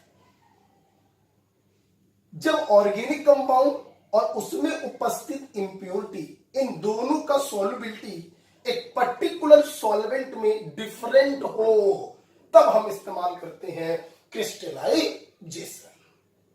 अब आपके दिमाग में सवाल ये उठ रहा है, सर ये सुटेबल सॉल्वेंट का मतलब क्या है? क्या हर सॉल्वेंट इस्तेमाल नहीं कर सकते? नहीं, क्रिस्टलाइजेशन में पर्टिकुलर सॉल्वेंट ही इस्तेमाल होगा। सर हम कैसे पहचानें कौन सा सॉल्वेंट इस्तेमाल होगा? सुनो, सुटेबल सॉल्वेंट की 2 कैरेक्टर होते हैं। पहला कैरेक्टर इम्प्योरिटी, इनसॉल्युबल हो तो बहुत ही अच्छा, या थोड़ा बहुत डिसॉल्व हो जाए तो भी चलेगा। पहला कैरेक्टर इम्प्योरिटी, इनसॉल्युबल हो या फिर लेस सॉल्युबल। और दूसरा कैरेक्टर है कि organic compound room temperature, that is low temperature, that is 25 degree Celsius पे लेस सॉल्युबल हो, और जैसे ही टेम्परेचर बढ़ाया वैसे ही झेल के सॉल्युबल। तो ऐसे सॉल्वेंट का हम इस्तेमाल करते हैं इन क्रिस्टलाइजेशन। मैं फिर से अपनी बात रिपीट कर रहा हूं, सुटेबल सॉल्वेंट का मतलब है कि वो दो बातें फॉलो करे, इम्प्योरिटी बोलो इनसॉल्युबल हो या कंपैरेटिवली लेस सॉल्युबल हो, और pure organic compound room temperature पे ठीक ठाक सॉल्युबल हो, लेकिन जैसे ही टेम्परेचर बढ़ाया वैसे ही झेल के soluble. That solvent is used for crystallization. ठीक है सर, आपकी बात समझ गए। तो सर एक बात बस ये समझ में नहीं आई, इम्प्योरिटी इनसॉल्युबल हो, चलो ये तो समझ में आ गया सर, लेकिन ऑर्गेनिक कंपाउंड रूम टेम्परेचर पे लेस सॉल्युबल है और टेम्परेचर बढ़ाते ही झेल के सॉल्युबल हो जाए, इस कॉन्सेप्ट का क्या मतलब है? Very simple. सोचो, जो चीज टेम्परेचर बढ़ाने पर जितनी तेजी से डिसॉल्व होगी, टेम्परेचर कम करोगे, सिस्टम ठंडा करोगे, तो उतनी ही तेजी से क्रिस्टल के रूप में अलग हो जाएगी। यस, यहां पे कॉन्सेप्ट क्या होता है एक्चुअली बेटा, कि सुटेबल सॉल्वेंट हम ऐसा क्यों लेते हैं, रीजन सेम है कि रेट ऑफ क्रिस्टलाइजेशन, क्रिस्टलाइजेशन का मतलब क्रिस्टल के रूप में अलग हो जाना। क्रिस्टल मतलब जैसे शक्कर के दाने देखते हो, क्रिस्टल के रूप में अलग हो जाना, मिश्री और बड़े बड़े क्रिस्टल हो जाते हैं। तो rate of crystallization on cooling is directly proportional to rate of dissolution on heating. जो चीज गर्म करने पर जितनी तेजी से डिसॉल्व होती है ना यार, वो चीज ठंडा करने पर उतनी ही तेजी से क्रिस्टल के रूप में अलग हो जाती है, उतनी ही तेजी से सॉल्यूशन को छोड़कर अलग हो जाती है। इसीलिए हम लोग ऐसा सॉल्वेंट यूज करते हैं जिसमें ऑर्गेनिक कंपाउंड रूम टेम्परेचर पे हल्का फुल्का सॉल्वेंट हो, क्योंकि जैसे ही टेम्परेचर बढ़ाया झेल के डिसॉल्व होगा। क्यों ऐसा? टेम्परेचर बढ़ाने पर जो चीज इतनी तेजी से डिसॉल्व होगी, ठंडा करने पर वो चीज उतनी तेजी से क्रिस्टल के रूप में अलग हो जाएगी और इंप्योरिटी वहीं पर पड़ी रहेगी। इसी फिनोमिना को कहते हैं क्रिस्टलाइजेशन। राइट बेटा? तो किसके लिए करते हैं पढ़ लेते हैं, आओ एक बार नोट्स देख लिया जाए। तो क्रिस्टलाइजेशन पहला पॉइंट लिखा है, for purification of solid organic compound. Yes, next it is based on difference in solubility of compound and impurity in a suitable solvent. Suitable solvent क्या होता है ये भी लिखा हुआ है। Suitable solvent is that in which compound is sparingly soluble at room temperature but highly soluble at higher temperature and impurities are insoluble or less soluble. Right? अब सवाल ये है, ये वाला पॉइंट कहां लिखोगे? सुनो मेरी बात, जहां पर हेडिंग पड़ी है ना क्रिस्टलाइजेशन, उसी के थोड़ा आगे देखो, उसी लाइन के आगे जगह खाली पड़ी है, वहां पे लिखो।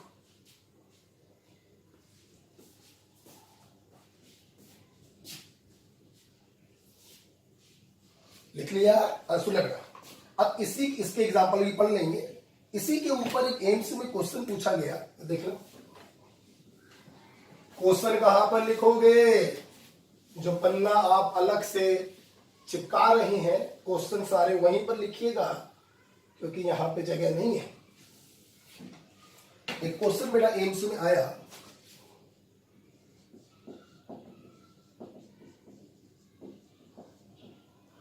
विच solid is first crystallizes on cooling। समझ में आना चाहिए। सबसे पहले क्रिस्टलाइज कौन होगा? जिसकी सॉल्युबिलिटी टेम्परेचर बढ़ाने पर बहुत तेजी से बढ़ रही हो। उन्होंने ग्राफ आपको दिया था, this graph is between solubility and temperature. जैसे ये कुछ ऐसे करके उन्होंने ग्राफ दिए थे। ये मान लो ए है, ये बी के लिए है, ये सी के लिए है और ये डी के लिए है। ऑप्शन थे ए, B,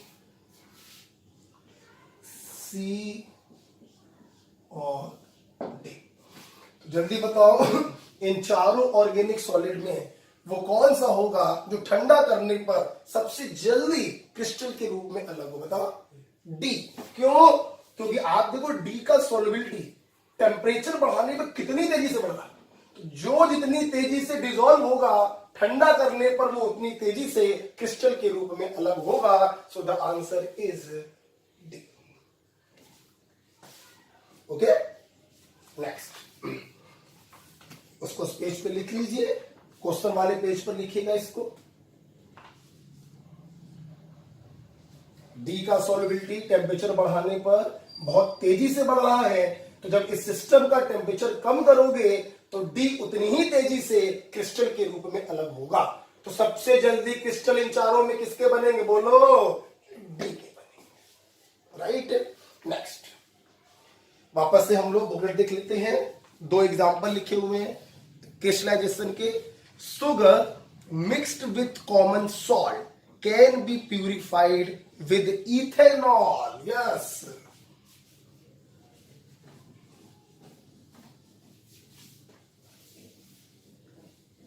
Yes. Sugar with common salt. This mixture can be separated with the help of ethanol. Remember, उसी लाइन के आगे कर लो, नॉट बाई वाटर। मतलब सॉल्वेंट क्या ले सकते हो? अल्कोहल ले सकते हो, वाटर नहीं ले सकते। क्यों नहीं ले सकते वाटर? भैया वाटर में नमक भी घुल जाएगा, वाटर में शक्कर भी घुल जाएगा। जबकि सॉल्वेंट कैसा होना चाहिए?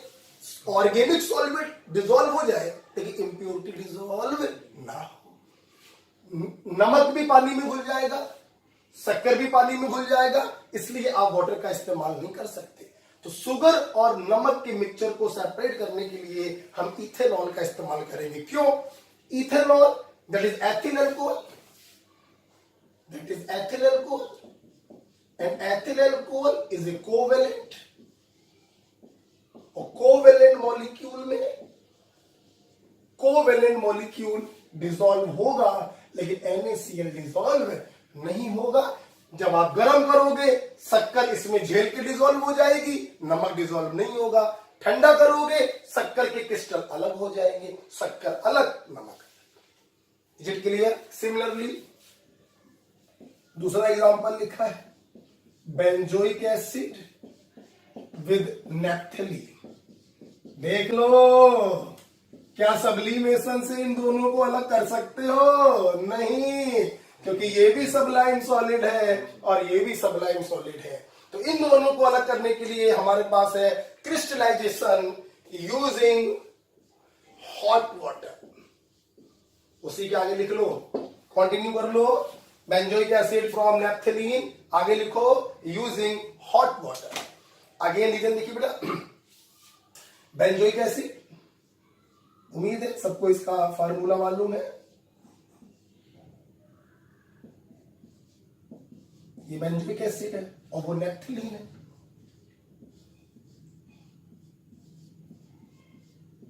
कितने रिजोनेटिंग स्ट्रक्चर बनेंगे इसके? कुछ याद है? 3। Number of ring +1। खैर, कौन सा रिजोनेटिंग स्ट्रक्चर ज्यादा स्टेबल होगा वो सब पढ़ने की जरूरत नहीं है, रिएक्शन में किसी ने बताया होगा। अब क्या देखो ना, बेंजोइक एसिड जो है वाटर में डिसॉल्व हो जाएगा बाय हाइड्रोजन बॉन्ड। बताओ ये क्या हो गया? डिसॉल्व। और ये क्या है? कोवेलेंट, और कोवेलेंट कंपाउंड वाटर में डिसॉल्व नहीं होंगे। तो जैसे तुम गर्म करोगे ना बेंजोइक एसिड तेजी से डिसॉल्व होगा, ये डिसॉल्व नहीं होगा। तो जब ठंडा करोगे तो बेंजोइक एसिड के क्रिस्टल उतनी तेजी से अलग हो जाएंगे।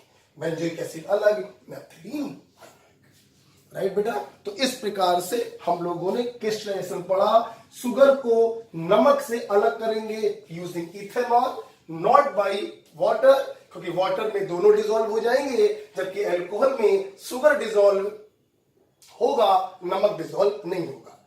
बेंजोइक एसिड को नेफ्थलीन से अलग करेंगे using hot water. Hot water में बेंजोइक एसिड डिसॉल्व हो जाएगा by hydrogen bond, naphthalene covalent है, डिसॉल्व नहीं होगा। ठंडा करोगे बेंजोइक एसिड के क्रिस्टल अलग हो जाएंगे, दोनों को दोनों क्या हो गए, सेपरेट हो गए। राइट, अब सुनो बेटा, एक स्टूडेंट ने मुझसे एक सॉल्युबिलिटी पर क्वेश्चन पूछा था। उसका इस चैप्टर से कोई खास लेना देना नहीं है, लेकिन मुझे याद आ रहा है सवाल अच्छा था, तो मैं करवाना चाहूंगा। उसी क्वेश्चन वाले पेज पर लिखिएगा। अलग कर दे बेटा, अलग कर दे। तो बताओ कितने मेथड पढ़ लिए तुम लोगों ने, बोला करो। सब्लिमेशन और क्रिस्टलाइजेशन। सब्लिमेशन कब यूज करोगे, एक कंपोनेंटो सब्लाइम, दूसरा कंपोनेंटो नॉन सब्लाइम। क्रिस्टलाइजेशन कब यूज करोगे, जब ऑर्गेनिक कंपाउंड और इंप्योरिटी दोनों की सॉल्युबिलिटी में क्या हो, डिफरेंस हो। इन ऑल सॉल्वेंट और particular solvent, particular solvent. Sugar को नमक से अलग किया, पानी से या अल्कोहल से, अल्कोहल से। बेंजोइक एसिड को नेफ्थलीन से अलग किया, गर्म पानी या ठंडा पानी, गर्म पानी। एक क्वेश्चन मेरे पास और आ रहा है क्रिस्टलाइजेशन के ऊपर, मैं करवाना चाहूंगा। लिखिए, 2 ग्राम, 4 ग्राम and 6 gram of a non-volatile solute। Non volatile का मतलब सॉल्यूशन वाले चैप्टर में आपने हमसे पढ़ा होगा, जो वेपोराइज ना हो सके, जैसे यूरिया, जैसे शुगर, जैसे नमक, they all are non volatile.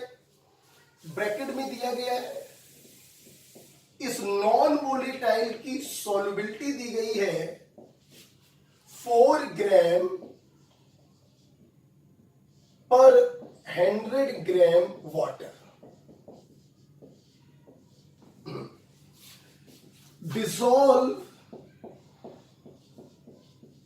dissolve separately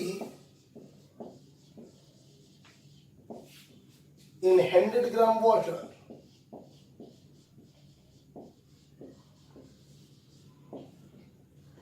and form 3 solutions: X, Y and Z. First, what is order of their osmotic pressure? सवाल कुछ भी बना सकते हैं।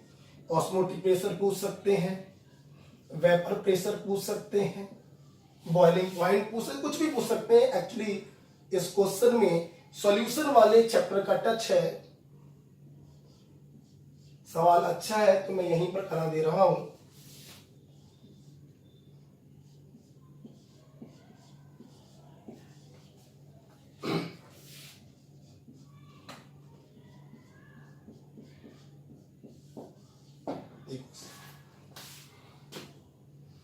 ओके, अब नजर सामने रखो और देखो। देखो क्या है, दो बातें। सॉल्युबिलिटी, यहां से क्या कॉन्सेप्ट क्लियर होना चाहिए कि अगर आपके पास 100 ग्राम वाटर है तो उसमें उस सॉल्यूट का मैक्सिमम 4 ग्राम घोला जा सकता है। 2 ग्राम घोलो घुल जाएगा, 3 ग्राम घोलो घुल जाएगा, 4 ग्राम घोलो घुल जाएगा, लेकिन 5 ग्राम घोलोगे तो 4 ही ग्राम घुलेगा। जो 1 ग्राम बच गया वो तली में जाकर बैठ जाएगा। ये मतलब है इस पॉइंट का। 4 ग्राम सॉल्युबिलिटी है पर 100 ग्राम वाटर, मतलब 100 ग्राम पानी में अधिकतम 4 ग्राम सॉल्यूट को घोला जा सकता है। ठीक, आप तो सुनना, मैं इसको रब कर रहा हूं। और इस सवाल को अब मैं सिंबलाइज करने जा रहा हूं, ऑप्शन आपके सामने, ठीक है? सुनना बेटा, इधर देखो, इधर देखो। एक बार आपने 2 ग्राम डिसॉल्व किया है 100 ग्राम वाटर में, सॉल्यूशन क्या बनाया है आपने? एक्स। बोलो बेटा, एक बार आपने क्या किया, 4 ग्राम डिसॉल्व किया है 100 ग्राम वाटर में, ये भी डिसॉल्व हो जाएगा पूरा।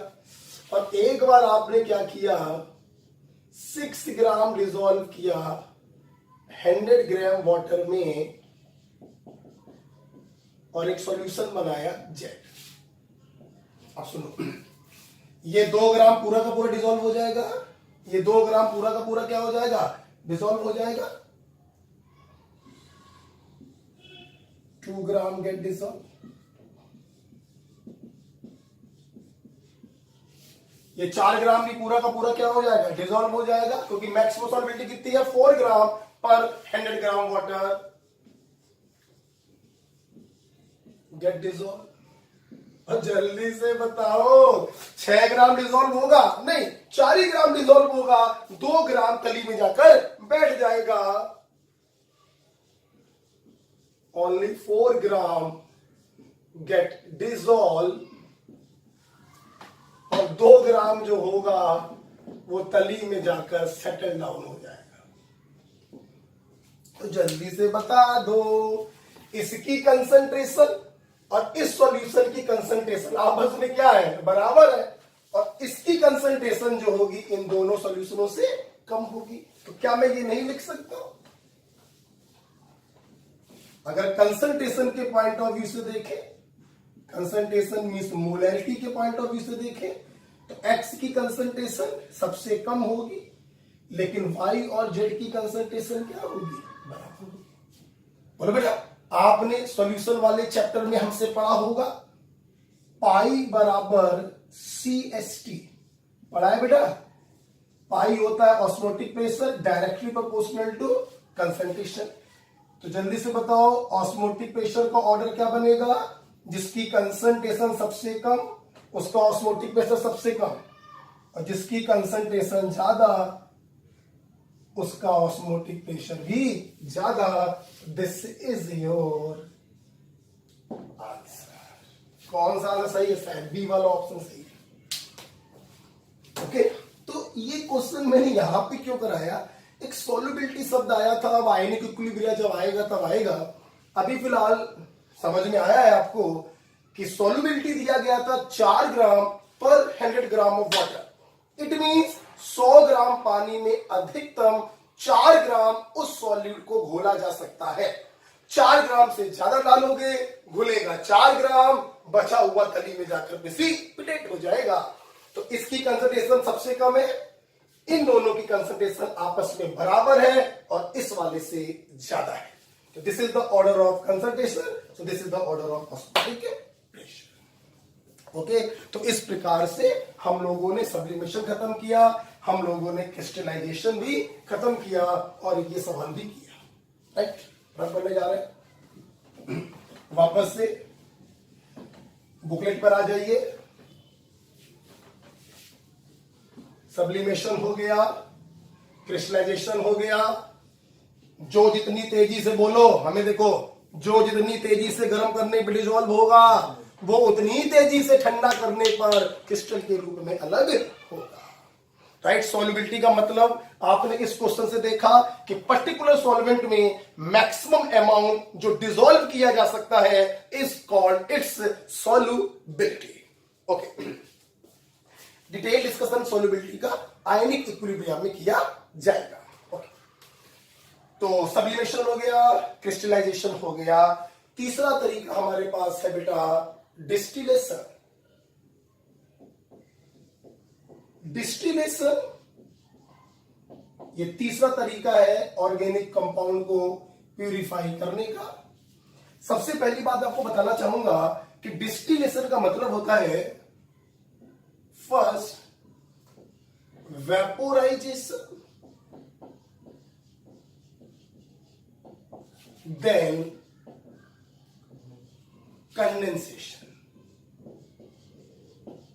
बेटा वेपोराइजेशन का मतलब होता है लिक्विड को गर्म करके वेपर में बदलना, और कंडेंसेशन का मतलब होता है ये जो वेपर बनी है इसको ठंडा करके वापस से लिक्विड में बदलना।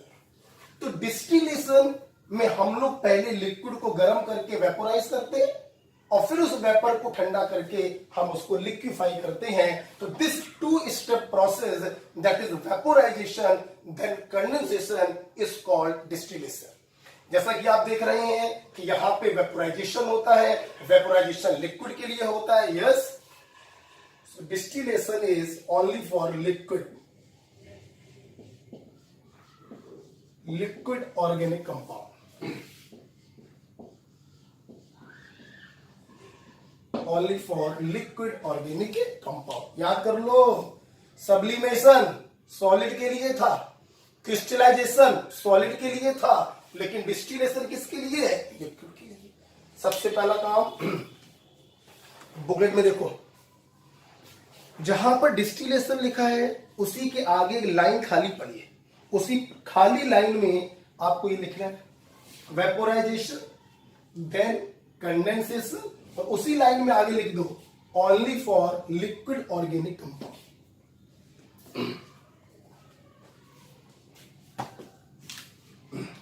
इसी लाइन के आगे वेपोराइजेशन देन कंडेंसेशन, और उसी के आगे दबा के लिख देना only for liquid organic compound. Okay, आप सुनो बेटा, ये जो डिस्टिलेशन होता है ना, ये भी बहुत प्रकार का है। सिंपल डिस्टिलेशन है, फ्रैक्शनल डिस्टिलेशन है, रेड्यूस प्रेशर डिस्टिलेशन है, और स्टीम डिस्टिलेशन। तो वन बाय वन हम लोग चारों डील करेंगे।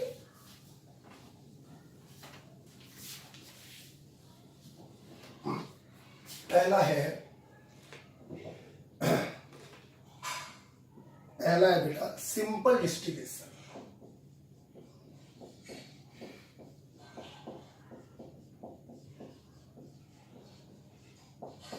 इसमें कोई शक नहीं, सारे डिस्टिलेशन लिक्विड के लिए होंगे। पहले गर्म करके वेपोराइजेशन होगा, फिर वेपर को ठंडा करके कंडेंसेशन होगा। सिंपल डिस्टिलेशन अब कब इस्तेमाल करते हैं, सुन लो। सिंपल डिस्टिलेशन इस्तेमाल करते हैं जब वोलेटाइल लिक्विड हो और नॉन वोलेटाइल इम्प्योरिटी हो। It's very simple. एक लिक्विड है जो वोलेटाइल, मतलब इसको गर्म करने पर वेपोराइज होगा, और उसमें जो गंदगी है वो नॉन वोलेटाइल है, गर्म करने पर वेपर में नहीं बदलेगा। जल्दी से बताओ क्या करोगे? Simple distillation. बताओ बेटा, गर्म कर दो, प्योर लिक्विड वोलेटाइल है, वेपर के रूप में ऊपर चला जाएगा। इम्प्योरिटी नॉन वोलेटाइल है, फ्लास्क में रह जाएगा। इस वेपर को कंडेंस करवा लेंगे, प्योर लिक्विड अलग है, impurity. This is simple distillation. और इसका इस्तेमाल कब कर सकते हैं? और इसका इस्तेमाल कर सकते हैं when if both are volatile with large difference in boiling point। अगर दोनों कंपोनेंट वोलेटाइल हैं तो उनके बॉइलिंग पॉइंट में एक बड़ा डिफरेंस होना चाहिए। बड़ा डिफरेंस का मतलब है मिनिमम 30 to 50 केल्विन। इससे ज्यादा हो तो बहुत अच्छी बात है, लेकिन 30 केल्विन से कम का डिफरेंस दोनों के बॉइलिंग पॉइंट में नहीं होना चाहिए। ठीक, आप जरा मेरी बात समझिए। अब हम बताने जा रहे हैं कि अगर दोनों वोलेटाइल है और उनके बॉइलिंग पॉइंट में डिफरेंस है तो कैसे अलग कर सकते हैं। बहुत सिंपल तरीका है। देखो बेटा, मान लो ये एक हमने फ्लास्क ले लिया,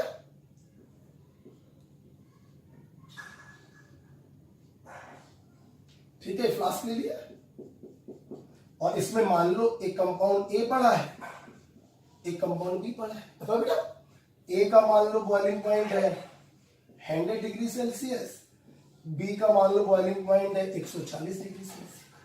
ठीक, आपने क्या किया, इस फ्लास्क को गर्म किया। गर्म करोगे, जिसका बॉइलिंग पॉइंट कम है, तो जैसे ही आप 100 डिग्री सेल्सियस पर पहुंचोगे, ए क्या हो जाएगा, वेपराइज हो जाएगा। और ए जब वेपराइज होगा, आपको यहां पर ए की वेपर मिल जाएंगी, आप इस ए को कंडेंस कर देंगे, आपको यहां से प्योर ए मिल जाएगा। बताओ बेटा। और जब आप गर्म करते करते 140 पर पहुंचोगे, तो बी जो है वो वेपोराइज होगा, आपको यहां पर बी की वेपर मिलेंगी, आप इस बी का कंडेंसेशन कर देंगे, तो आपको प्योर बी प्राप्त हो जाएगी। तो सिंपल डिस्टिलेशन में ज्यादा टेंशन नहीं लेना होता। क्यों नहीं टेंशन लेना होता है? क्योंकि दोनों के बॉइलिंग पॉइंट में अच्छा खासा डिफरेंस होता है, काफी अच्छा डिफरेंस है। जिसका बॉइलिंग पॉइंट कम है उसका वेपराइजेशन पहले होगा, कंडेंस किया, प्योर ए अलग। जिसका बॉइलिंग पॉइंट ज्यादा है उसका वेपराइजेशन बाद में होगा, कंडेंस किया, प्योर भी क्या हो गया, अलग हो गया। This is called simple distillation. Example देखो इसके एनसीईआरटी में क्या लिखे,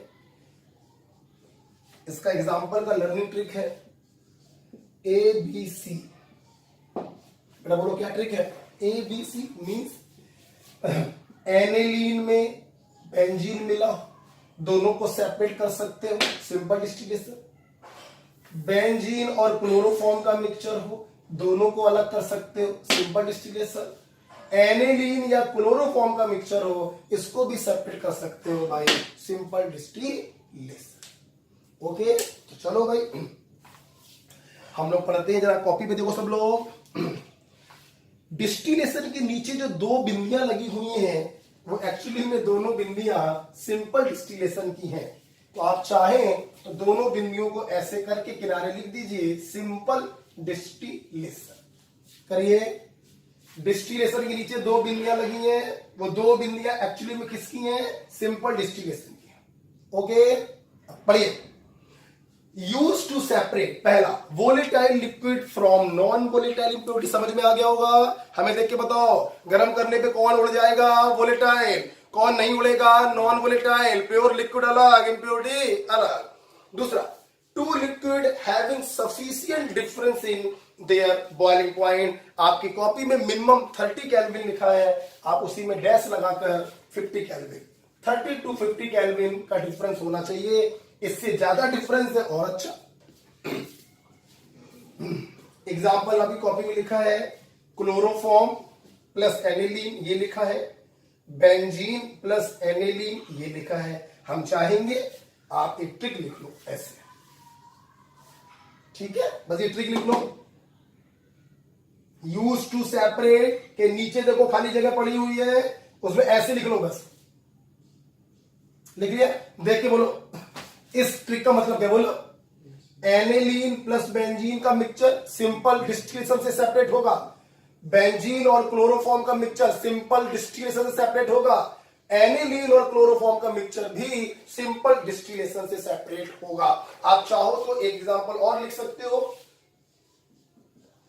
ether plus toluene mixture, ether plus toluene mixture also separated by simple distillation. Okay, simple distillation हो गया। लास्ट पॉइंट जो मैंने वहां पे समझाया वही लिखा है, देखिए पढ़िए। On boiling the mixture, vapour of low boiling component are form first, while of higher boiling component form later। बताओ बेटा, समझ में आया। जिसका बॉइलिंग पॉइंट कम होगा उसकी वेपर पहले बनेगी, पहला फ्रैक्शन किसका मिलेगा, जिसका बॉइलिंग पॉइंट कम होगा। बाद में फ्रैक्शन, बाद में वेपर किसकी मिलेंगी, जिसका बॉइलिंग पॉइंट ज्यादा। नॉर्मल सी बात है ना, किसी को गर्म करोगे तो पहले 100 डिग्री आएगा कि 140, 100 आएगा ना। तो इसका मतलब पहले वेपराइज कौन होगा, जिसका बॉइलिंग पॉइंट कम। पहले फ्रैक्शन किसका मिलेगा, जिसका बॉइलिंग पॉइंट कम। बाद में वेपराइज कौन होगा, जिसका बॉइलिंग पॉइंट ज्यादा। सेकेंड फ्रैक्शन किसका मिलेगा, जिसका बॉइलिंग पॉइंट ज्यादा। अलग अलग। ओके, अब हम लोग आ रहे हैं सिंपल डिस्टिलेशन के बाद। इस ग्राफ को, इस चित्र को बनाने की कोई जरूरत नहीं है, कोई जरूरत नहीं है, जगह भी नहीं है। जो जगह है वो एक दूसरे फिगर के लिए है। ABC ट्रिक बताई मैंने सिंपल डिस्टिलेशन की, aniline benzene mixture, benzene chloroform mixture, aniline chloroform mixture, और एक चौथा एग्जांपल बताया ईथर और टॉलुइन मिक्सचर। अब हम लोग जा रहे हैं दूसरा डिस्टिलेशन पढ़ने, फ्रैक्शनल डिस्टिलेशन। ध्यान से देखो, सामने जो लिखवाना होगा मैं लिखवाऊंगा, अभी सामने देखो।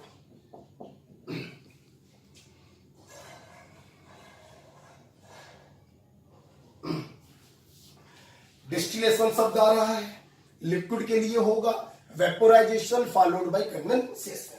मतलब क्या है फ्रैक्शनल डिस्टिलेशन का? देखो दो बातें यहां पे देखो। सिंपल डिस्टिलेशन में बॉइलिंग पॉइंट में लार्ज डिफरेंस था, तो तुमने एक बार वेपोराइजेशन कंडेंसेशन किया, दोनों ऑलमोस्ट अलग अलग हो गए। फ्रैक्शनल डिस्टिलेशन उनके लिए करते हैं when both are volatile liquid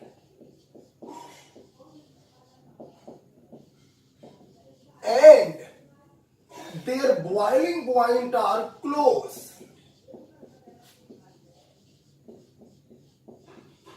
Means minimum difference है 10 केल्विन का।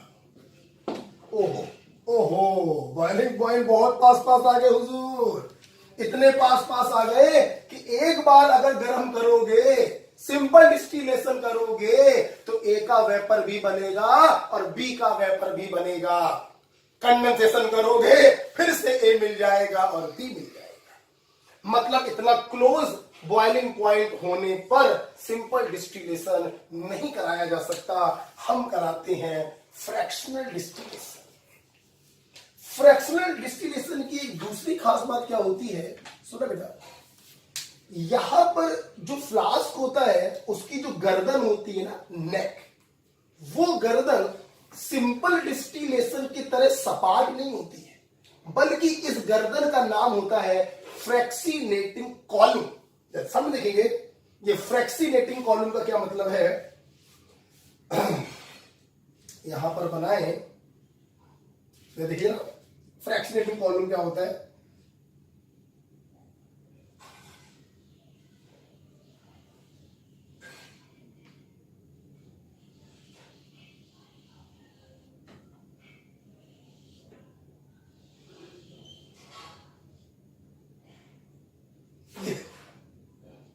अभी सिंपल डिस्टिलेशन में आपने देखा था जो गर्दन था ना वो बिल्कुल फ्लैट था, और फ्रैक्शनल डिस्टिलेशन में आप देख रहे हैं कि इसकी जो नेक है ना वो आड़ी तिरछी है, और इसी को हम कहते हैं फ्रैक्सीनेटेड कॉलम। इस आड़ी तिरछी टेढ़ी मेढ़ी गर्दन का काम क्या है ये हमें समझना है। सामने देखो एक एग्जांपल दे रहे हैं, उस एग्जांपल जरा समझिएगा, सुनिएगा। इसमें एक ए पड़ा है, एक बी पड़ा है। ए का बॉइलिंग पॉइंट है 60 डिग्री सेल्सियस, बी का बॉइलिंग पॉइंट है वेरी क्लोज 70 डिग्री सेल्सियस। अब देखना एग्जाम्पल से, मान लो एक रास्ता है यहां से यहां, एक ये रास्ता है, ठीक है। एक 5-15 साल का जवान लड़का और एक 75 साल का बुजुर्ग व्यक्ति। हमने कहा भाई यहां से यहां चले जाओ। जवान लड़का दौड़ते हुए भलाभन पहुंच गया विद इन मिनट। बुजुर्ग आदमी भी ठीक है थोड़ा देर में पहुंचा, लेकिन चल फिर कर पहुंच गया। मानता हूं मैं ये पहुंच गया होगा 1 मिनट में, और इनको लग गए होंगे लगभग 30 मिनट। क्यों ऐसा हुआ? क्योंकि this is highly energetic, less energetic, फटाफट पहुंच गया, थोड़ा देर से पहुंच गया कुल मिला के। सोचो यहीं से यहां पर जाना होता, लेकिन रास्ता ये होता ये। और अब हम कहते हैं कि भैया चलो तुम जाओ और तुम जाओ। उम्मीद करते हैं सभी लोग समझ गए होंगे। रास्ता आड़ा तिरछा होने से इसकी तुलना में यहां पर दूरी 10 गुना बढ़ गई। दूरी बढ़ गई तो जो हाईली एनर्जेटिक लड़का था वो तो यहां पर पहुंच जाएगा, लेकिन ये जो बुजुर्ग आदमी था वो चलते चलते चलते चलते बीच किसी रास्ते में थक कर वहीं पर बैठ जाएगा। क्या ये यहां पहुंचेगा? नहीं। यही काम होता है इस फ्रैक्सिनेटिंग कॉलम का। ये फ्रैक्सिनेटिंग कॉलम क्या करता है?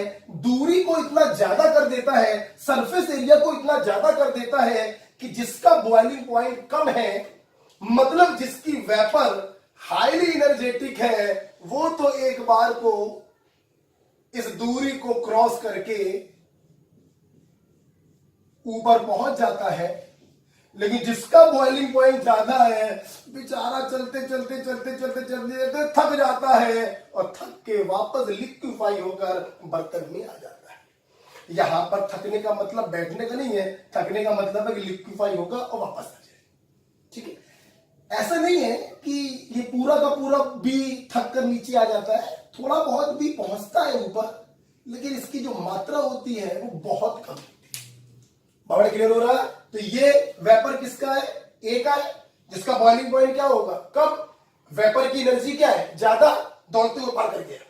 ये जो इक्का दुक्का मॉलिक्यूल आपको मिल गए, ये किसके हैं? बी के, जिसका बॉइलिंग पॉइंट क्या है? ज्यादा, एनर्जी क्या है? कम। मोस्ट ऑफ द मॉलिक्यूल थक कर वापस आ जाएंगे, लेकिन थोड़े बहुत मॉलिक्यूल पहुंच जाते हैं ऊपर। और हम लोग क्या करेंगे? इस मिक्सचर को हम लोग कंडेंस करेंगे,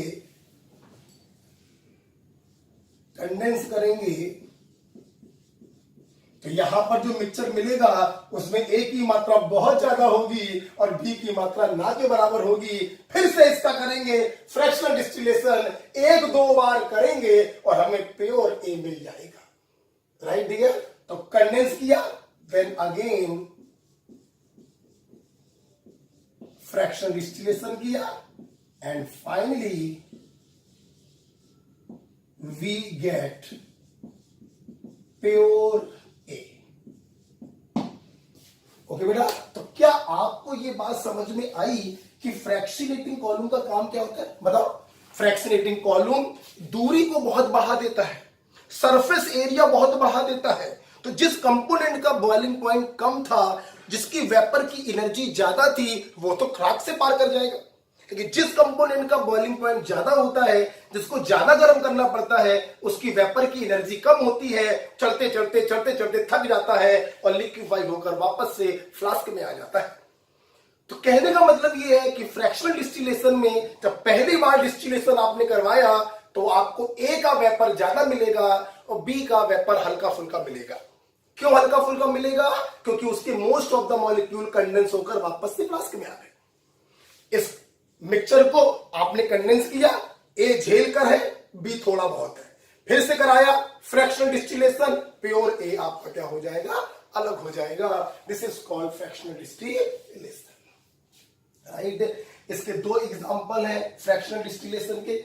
उम्मीद करते हैं ये आपको चीज समझ में आ गई होगी। ये मैंने क्या समझाया था? बड़ा 15 साल का लड़का हाईली एनर्जेटिक और 75 साल का बुजुर्ग आदमी लेस एनर्जेटिक। राइट?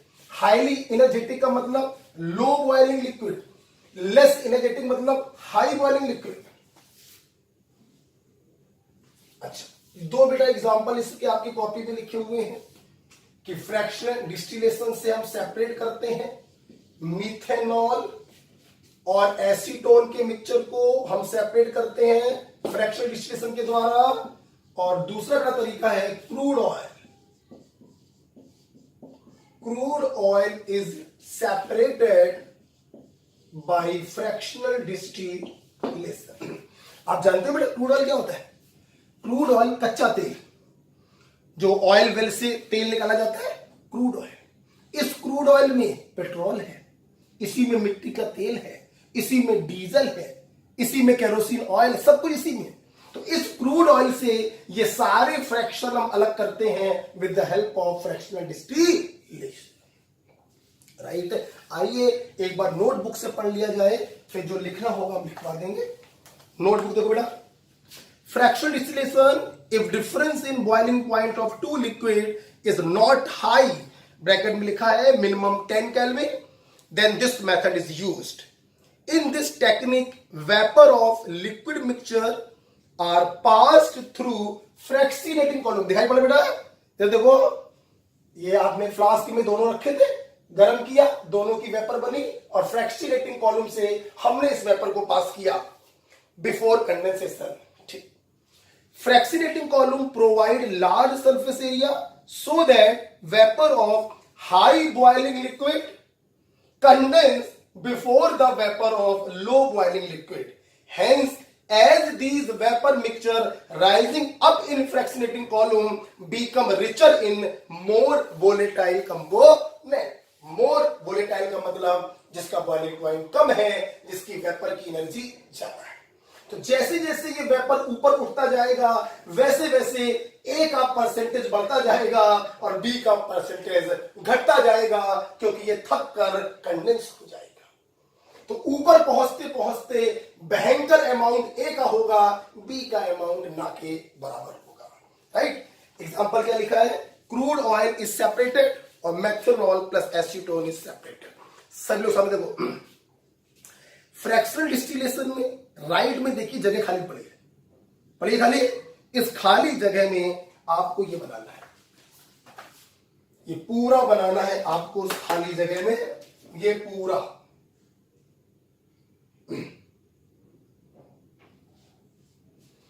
आप स्क्रीनशॉट लेके आराम से बना लीजिएगा. ओके, तो बना लिया होगा. तो इस प्रकार से हम लोगों ने फ्रैक्शनल डिस्टिलेशन को पढ़ा. अब सुनो बेटा, फ्रैक्शनल डिस्टिलेशन में एक छोटा सा पॉइंट और है. तो सिंपल डिस्टिलेशन कब यूज करोगे? एक component volatile, impurity non volatile, या फिर दोनों अगर वोलेटाइल है तो बॉइलिंग पॉइंट में डिफरेंस बहुत ज्यादा होना चाहिए. फ्रैक्शनल डिस्टिलेशन कब यूज करोगे? जब दोनों वोलेटाइल हो और उनके बॉइलिंग पॉइंट में डिफरेंस बहुत कम हो. राइट. फ्रैक्शनल डिस्टिलेशन में एक छोटा सा पॉइंट और लिखेंगे, मेरे साथ लिखिए. कहां पर लिखेंगे? फ्रैक्शनल डिस्टिलेशन जो हेडिंग पड़ी हुई है ना, उसके नीचे थोड़ी जगह खाली पड़ी है नीचे, वहां पे लिखिए. लिखिए, साथ में लिखिए. To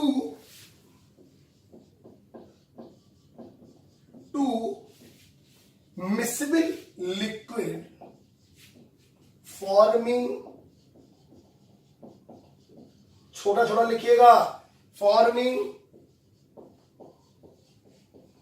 azeotropic mixture oblique constant boiling mixture cannot be separated 100% by fractional distillation. अब कोई भी स्टूडेंट मुझसे ये ना पूछे क्यों, ये चीज मैंने आपको पढ़ाई है in the chapter solution. Right. जो मिक्सचर एजियोट्रॉपिक मिक्सचर बना लेते हैं उन लोगों को 100% सेपरेट नहीं किया जा सकता बाय फ्रैक्शनल डिस्टिलेशन. एग्जाम्पल इसके सब बच्चों को मालूम है, मैं पढ़ा चुका हूं. इसके एग्जाम्पल है नॉन आइडियल सॉल्यूशन. तो याद आ गया? नॉन आइडियल सॉल्यूशन कौन होते हैं? जो राउट लॉ को फॉलो नहीं करते हैं. नॉन आइडियल सॉल्यूशन हमें एग्जांपल दे रहे हैं, जैसे एथिल अल्कोहल और वाटर का एक मिक्सचर है. आप जब इसका फ्रैक्शनल डिस्टिलेशन करेंगे ना बेटा, इसमें कोई शक नहीं, इन दोनों के बॉइलिंग पॉइंट में डिफरेंस होगा. वाटर का बॉइलिंग पॉइंट ज्यादा है, अल्कोहल का बॉइलिंग पॉइंट क्या है? कम है, क्योंकि वाटर में एक्सटेंट ऑफ हाइड्रोजन बॉन्डिंग ज्यादा है. तो जब फ्रैक्शनल डिस्टिलेशन करते हैं ना, तो ये अल्कोहल प्यूरिफाई होते होते 95.6% तक पहुंच जाता है. और वाटर की कंसंट्रेशन घटते घटते 4.4% ही रह जाता है, और इसे हम लोग कहते हैं रेक्टिफाइड स्प्रिट। याद आ गया? सॉल्यूशन में पढ़ाया था बेटा। और इस कंसंट्रेशन पर ये दोनों बना लेते हैं एजियोट्रॉपिक मिक्सचर।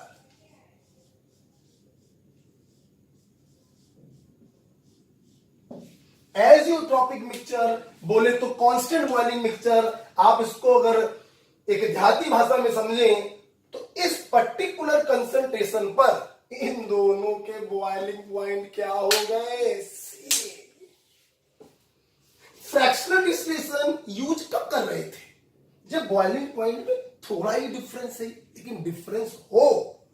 जब इस पर्टिकुलर कंसंट्रेशन पर ये दोनों पहुंचे तो इन दोनों के बॉइलिंग पॉइंट क्या हो गए? सेम हो गए। और जब बॉइलिंग पॉइंट बेटा सेम हो गए तो कितना भी गर्म करते रहो इसको, जितनी वेपर इसकी बनेगी उतनी वेपर इसकी बनेगी। कंडेंसेशन करोगे फिर से यही मिक्सचर आपको प्राप्त हो जाएगा। इसे कहते हैं azeotropic mixture. Constant boiling mixture can not be 100% separated by fractional distillation. तो सवाल ये है गुरुजी क्या किया जाए? हम करते क्या है बेटा, इसको सेपरेट करने के लिए, ये ऊपर वाला पॉइंट लिख चुके हो, इसको सेपरेट करने के लिए हम क्या करते हैं, हम लोग इसमें एक थर्ड कंपोनेंट मिलाते हैं, आइदर बेंजीन और कॉपर सल्फेट, और हम लोग इसका करवाते हैं azeotropic distillation. Now we get absolute alcohol.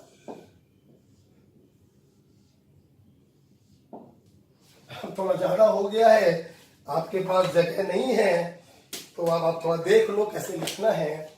ये नीचे वाली लाइन में लिखना है। आल्दो ये मेरा लिखवाने का मन नहीं था क्योंकि ये पॉइंट मैं आपको सॉल्यूशन में पढ़ा चुका हूं, फिर भी जिन बच्चों ने सॉल्यूशन नहीं पढ़ा है वो इसको वहीं पर नीचे दबाकर लिखें।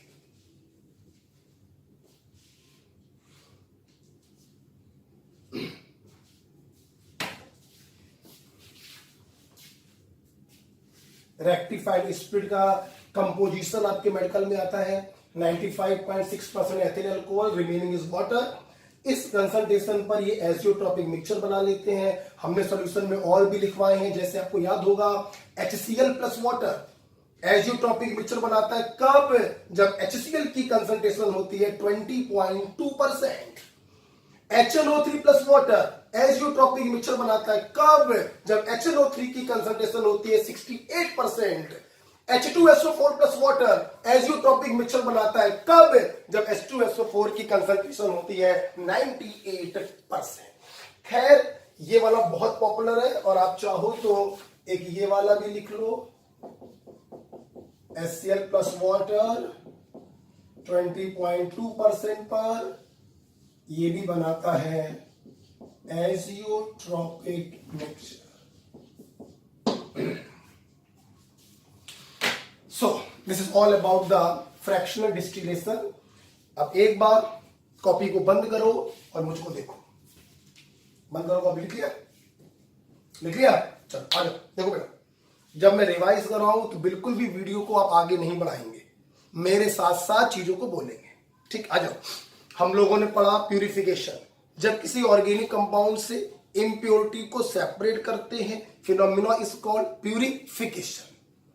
कौन सा मेथड यूज करें ये डिपेंड करता है ऑर्गेनिक कंपाउंड का नेचर क्या है और उसके अंदर उपस्थित इम्प्योरिटी का नेचर क्या है। प्यूरिफाई करने के बाद सवाल ये उठा, क्या ये 100% प्योर हो चुका है?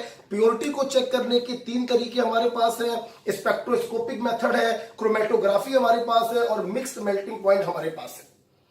मिक्स्ड मेल्टिंग पॉइंट समझने से पहले आपको यह समझना पड़ेगा कि इम्प्योरिटी जब आती है तो वो पैकिंग को लूज कर देती है, और जब पैकिंग लूज हो जाती है तो मेल्टिंग पॉइंट भी कम हो जाता है। मतलब इंप्योरिटी मेल्टिंग पॉइंट को घटाती है, राइट। अब जिस कंपाउंड को हमने प्यूरिफाई किया, ये रहा, हमने इसी कंपाउंड में इसके 100% प्योर ऑर्गेनिक कंपाउंड को मिलाकर ये मिक्सचर तैयार किया, और इस मिक्सचर का हमने मेल्टिंग पॉइंट देखा। अगर मेल्टिंग पॉइंट वही रहा जो 100% प्योर का है, तो ये कंपाउंड प्यूरिफाई हो चुका है। लेकिन अगर मेल्टिंग पॉइंट इस मिक्सचर का कुछ कम हो गया, तो इसमें इंप्योरिटी उपस्थित है। हमने सबसे पहले पढ़ा सब्लिमेशन। सब्लिमेशन का इस्तेमाल तब करते हैं जब ऑर्गेनिक सॉलिड सब्लाइम हो और इम्प्योरिटी नॉन सब्लाइम हो। हमने कुछ सब्लाइम सॉलिड के एग्जांपल लिखवा, याद करिए। बेंजोइक एसिड है, नेप्थेलीन है, एंथ्रासीन है, सैलिसिलिक एसिड है, क्रोसिव सब्लिमेट है, नौसादर है, आयोडीन है। बेटा, क्या बेंजोइक एसिड और नेप्थेलीन के मिक्सचर को सब्लिमेशन से अलग करोगे? नहीं नहीं नहीं, दोनों सब्लाइम है। एक सब्लाइम, दूसरा non sublime. For example iodine और बालू, सब्लिमेशन होगा क्योंकि बालू है नॉन सब्लाइम और आयोडीन है सब्लाइम। इसके बाद हम लोगों ने पढ़ा क्रिस्टलाइजेशन, बहुत इंपॉर्टेंट है। Only for organic solid based on difference in solubility and we use a suitable solvent. Suitable solvent का मतलब क्या है? ऐसा सॉल्वेंट जो इम्प्योरिटी इनसॉल्युबल हो, बहुत अच्छा, थोड़ा बहुत सॉल्युबल चले, और जो ऑर्गेनिक कंपाउंड है वो रूम टेम्परेचर पर लेस सॉल्युबल है, लेकिन जैसे ही टेम्परेचर बढ़ाया झेल के डिसॉल्व हुआ।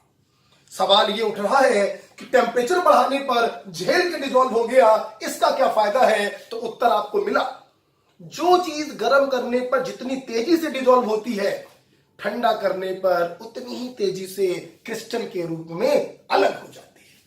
मतलब rate of crystallization on cooling is directly proportional to rate of dissolution on heating. Crystallization में हम लोगों ने दो एग्जांपल पढ़े। शक्कर में नमक मिला हुआ है, एथिल अल्कोहल की हेल्प से सेपरेट करोगे। अबे बोलो, पानी क्यों नहीं लोगे भैया? अबे पानी ले लोगे तो शक्कर और नमक दोनों डिसॉल्व हो जाएंगे, कोई फायदा नहीं। दूसरा एग्जांपल हम लोगों ने इसका पढ़ा, बेंजोइक एसिड और naphthalene using hot water. Benzoic acid पानी में डिसॉल्व हो जाएगा by hydrogen bond, naphthalene dissolve नहीं होगा। So crystallization is the best method to separate benzoic acid with naphthalene या benzoic acid with camphor. Crystallization is the best technique. हम लोग बेटा उसके बाद आए डिस्टिलेशन। डिस्टिलेशन लिक्विड के लिए किया जाता है। इसमें पहले मिक्सचर को गर्म करते हैं, दैट इज वेपोराइजेशन, फिर इस वेपर को ठंडा करते हैं, दैट इज कंडेंसेशन। डिस्टिलेशन चार प्रकार के हैं। सबसे पहले हम लोगों ने पढ़ा सिंपल डिस्टिलेशन। सिंपल डिस्टिलेशन कब करेंगे?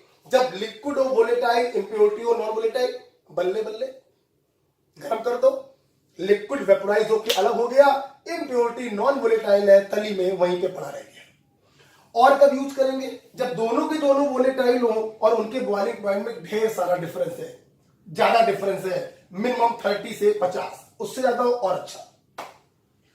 हमने इसमें एग्जांपल क्या लिखवाया आपको? एबीसी, एनिलीन बेंजीन का मिक्सचर हो, बेंजीन क्लोरोफॉर्म का मिक्सचर हो, एनिलीन क्लोरोफॉर्म का मिक्सचर हो, हम सिंपल डिस्टिलेशन करेंगे। एक एग्जांपल और लिखवाया, ईथर प्लस टोलुइन।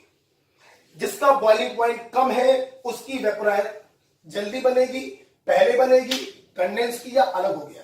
जिसका बॉइलिंग पॉइंट ज्यादा है उसकी वेपर बाद में बनेगी, कंडेंस किया अलग हो गया। अब हम लोग आ गए फ्रैक्शनल डिस्टिलेशन। इसका इस्तेमाल कब करते हैं? जब दोनों वोलेटाइल लिक्विड हो और उनके बॉइलिंग पॉइंट में लिटिल डिफरेंस हो, मिनिमम 10 केल्विन का डिफरेंस हो। फ्रैक्शनल डिस्टिलेशन में हम लोग जो गर्दन होती है फ्लास्क की, जो नेक होती है फ्लास्क की, वो सिंपल ना लेकर फ्रैक्शनेटिंग लेते हैं। फ्रैक्शनेटिंग कॉलम क्या करता है? डिस्टेंस को बढ़ा देता है, सरफेस एरिया को बढ़ा देता है। तो जिसका बॉइलिंग पॉइंट कम था, जिसकी वेपर जल्दी बनी, वो तो पार कर जाता है, लेकिन जिसका बॉइलिंग पॉइंट ज्यादा, वेपर बनेगी कम, जिसकी एनर्जी भी होगी कम, बेचारी चलते चलते थक जाएगी और वापस से कंडेंस होकर फ्लास्क में आ जाएगी। तो इस प्रकार प्रकार से जैसे जैसे ये वेपर का मिक्सचर ऊपर उठता है, जिसका बॉइलिंग पॉइंट कम होता है उसकी मात्रा बढ़ती जाती है, और जिसका बॉइलिंग पॉइंट ज्यादा होता है उसकी मात्रा कम होती जाती है। हम इस वेपर के मिक्सचर को कंडेंस कर लेते हैं, ए ज्यादा बी कम। फिर से कराएंगे फ्रैक्शन डिस्टिलेशन, 2-3 बार कराएंगे, प्योर ए अलग हो जाएगा और बी जो होगा वो अलग हो जाएगा। फ्रैक्शनल डिस्टिलेशन के 2 एग्जांपल लिखे हुए हैं। कच्चा तेल, क्रूड ऑयल, क्रूड ऑयल से पेट्रोल, डीजल, केरोसिन ऑयल को अलग करते हैं बाय फ्रैक्शनल डिस्टिलेशन।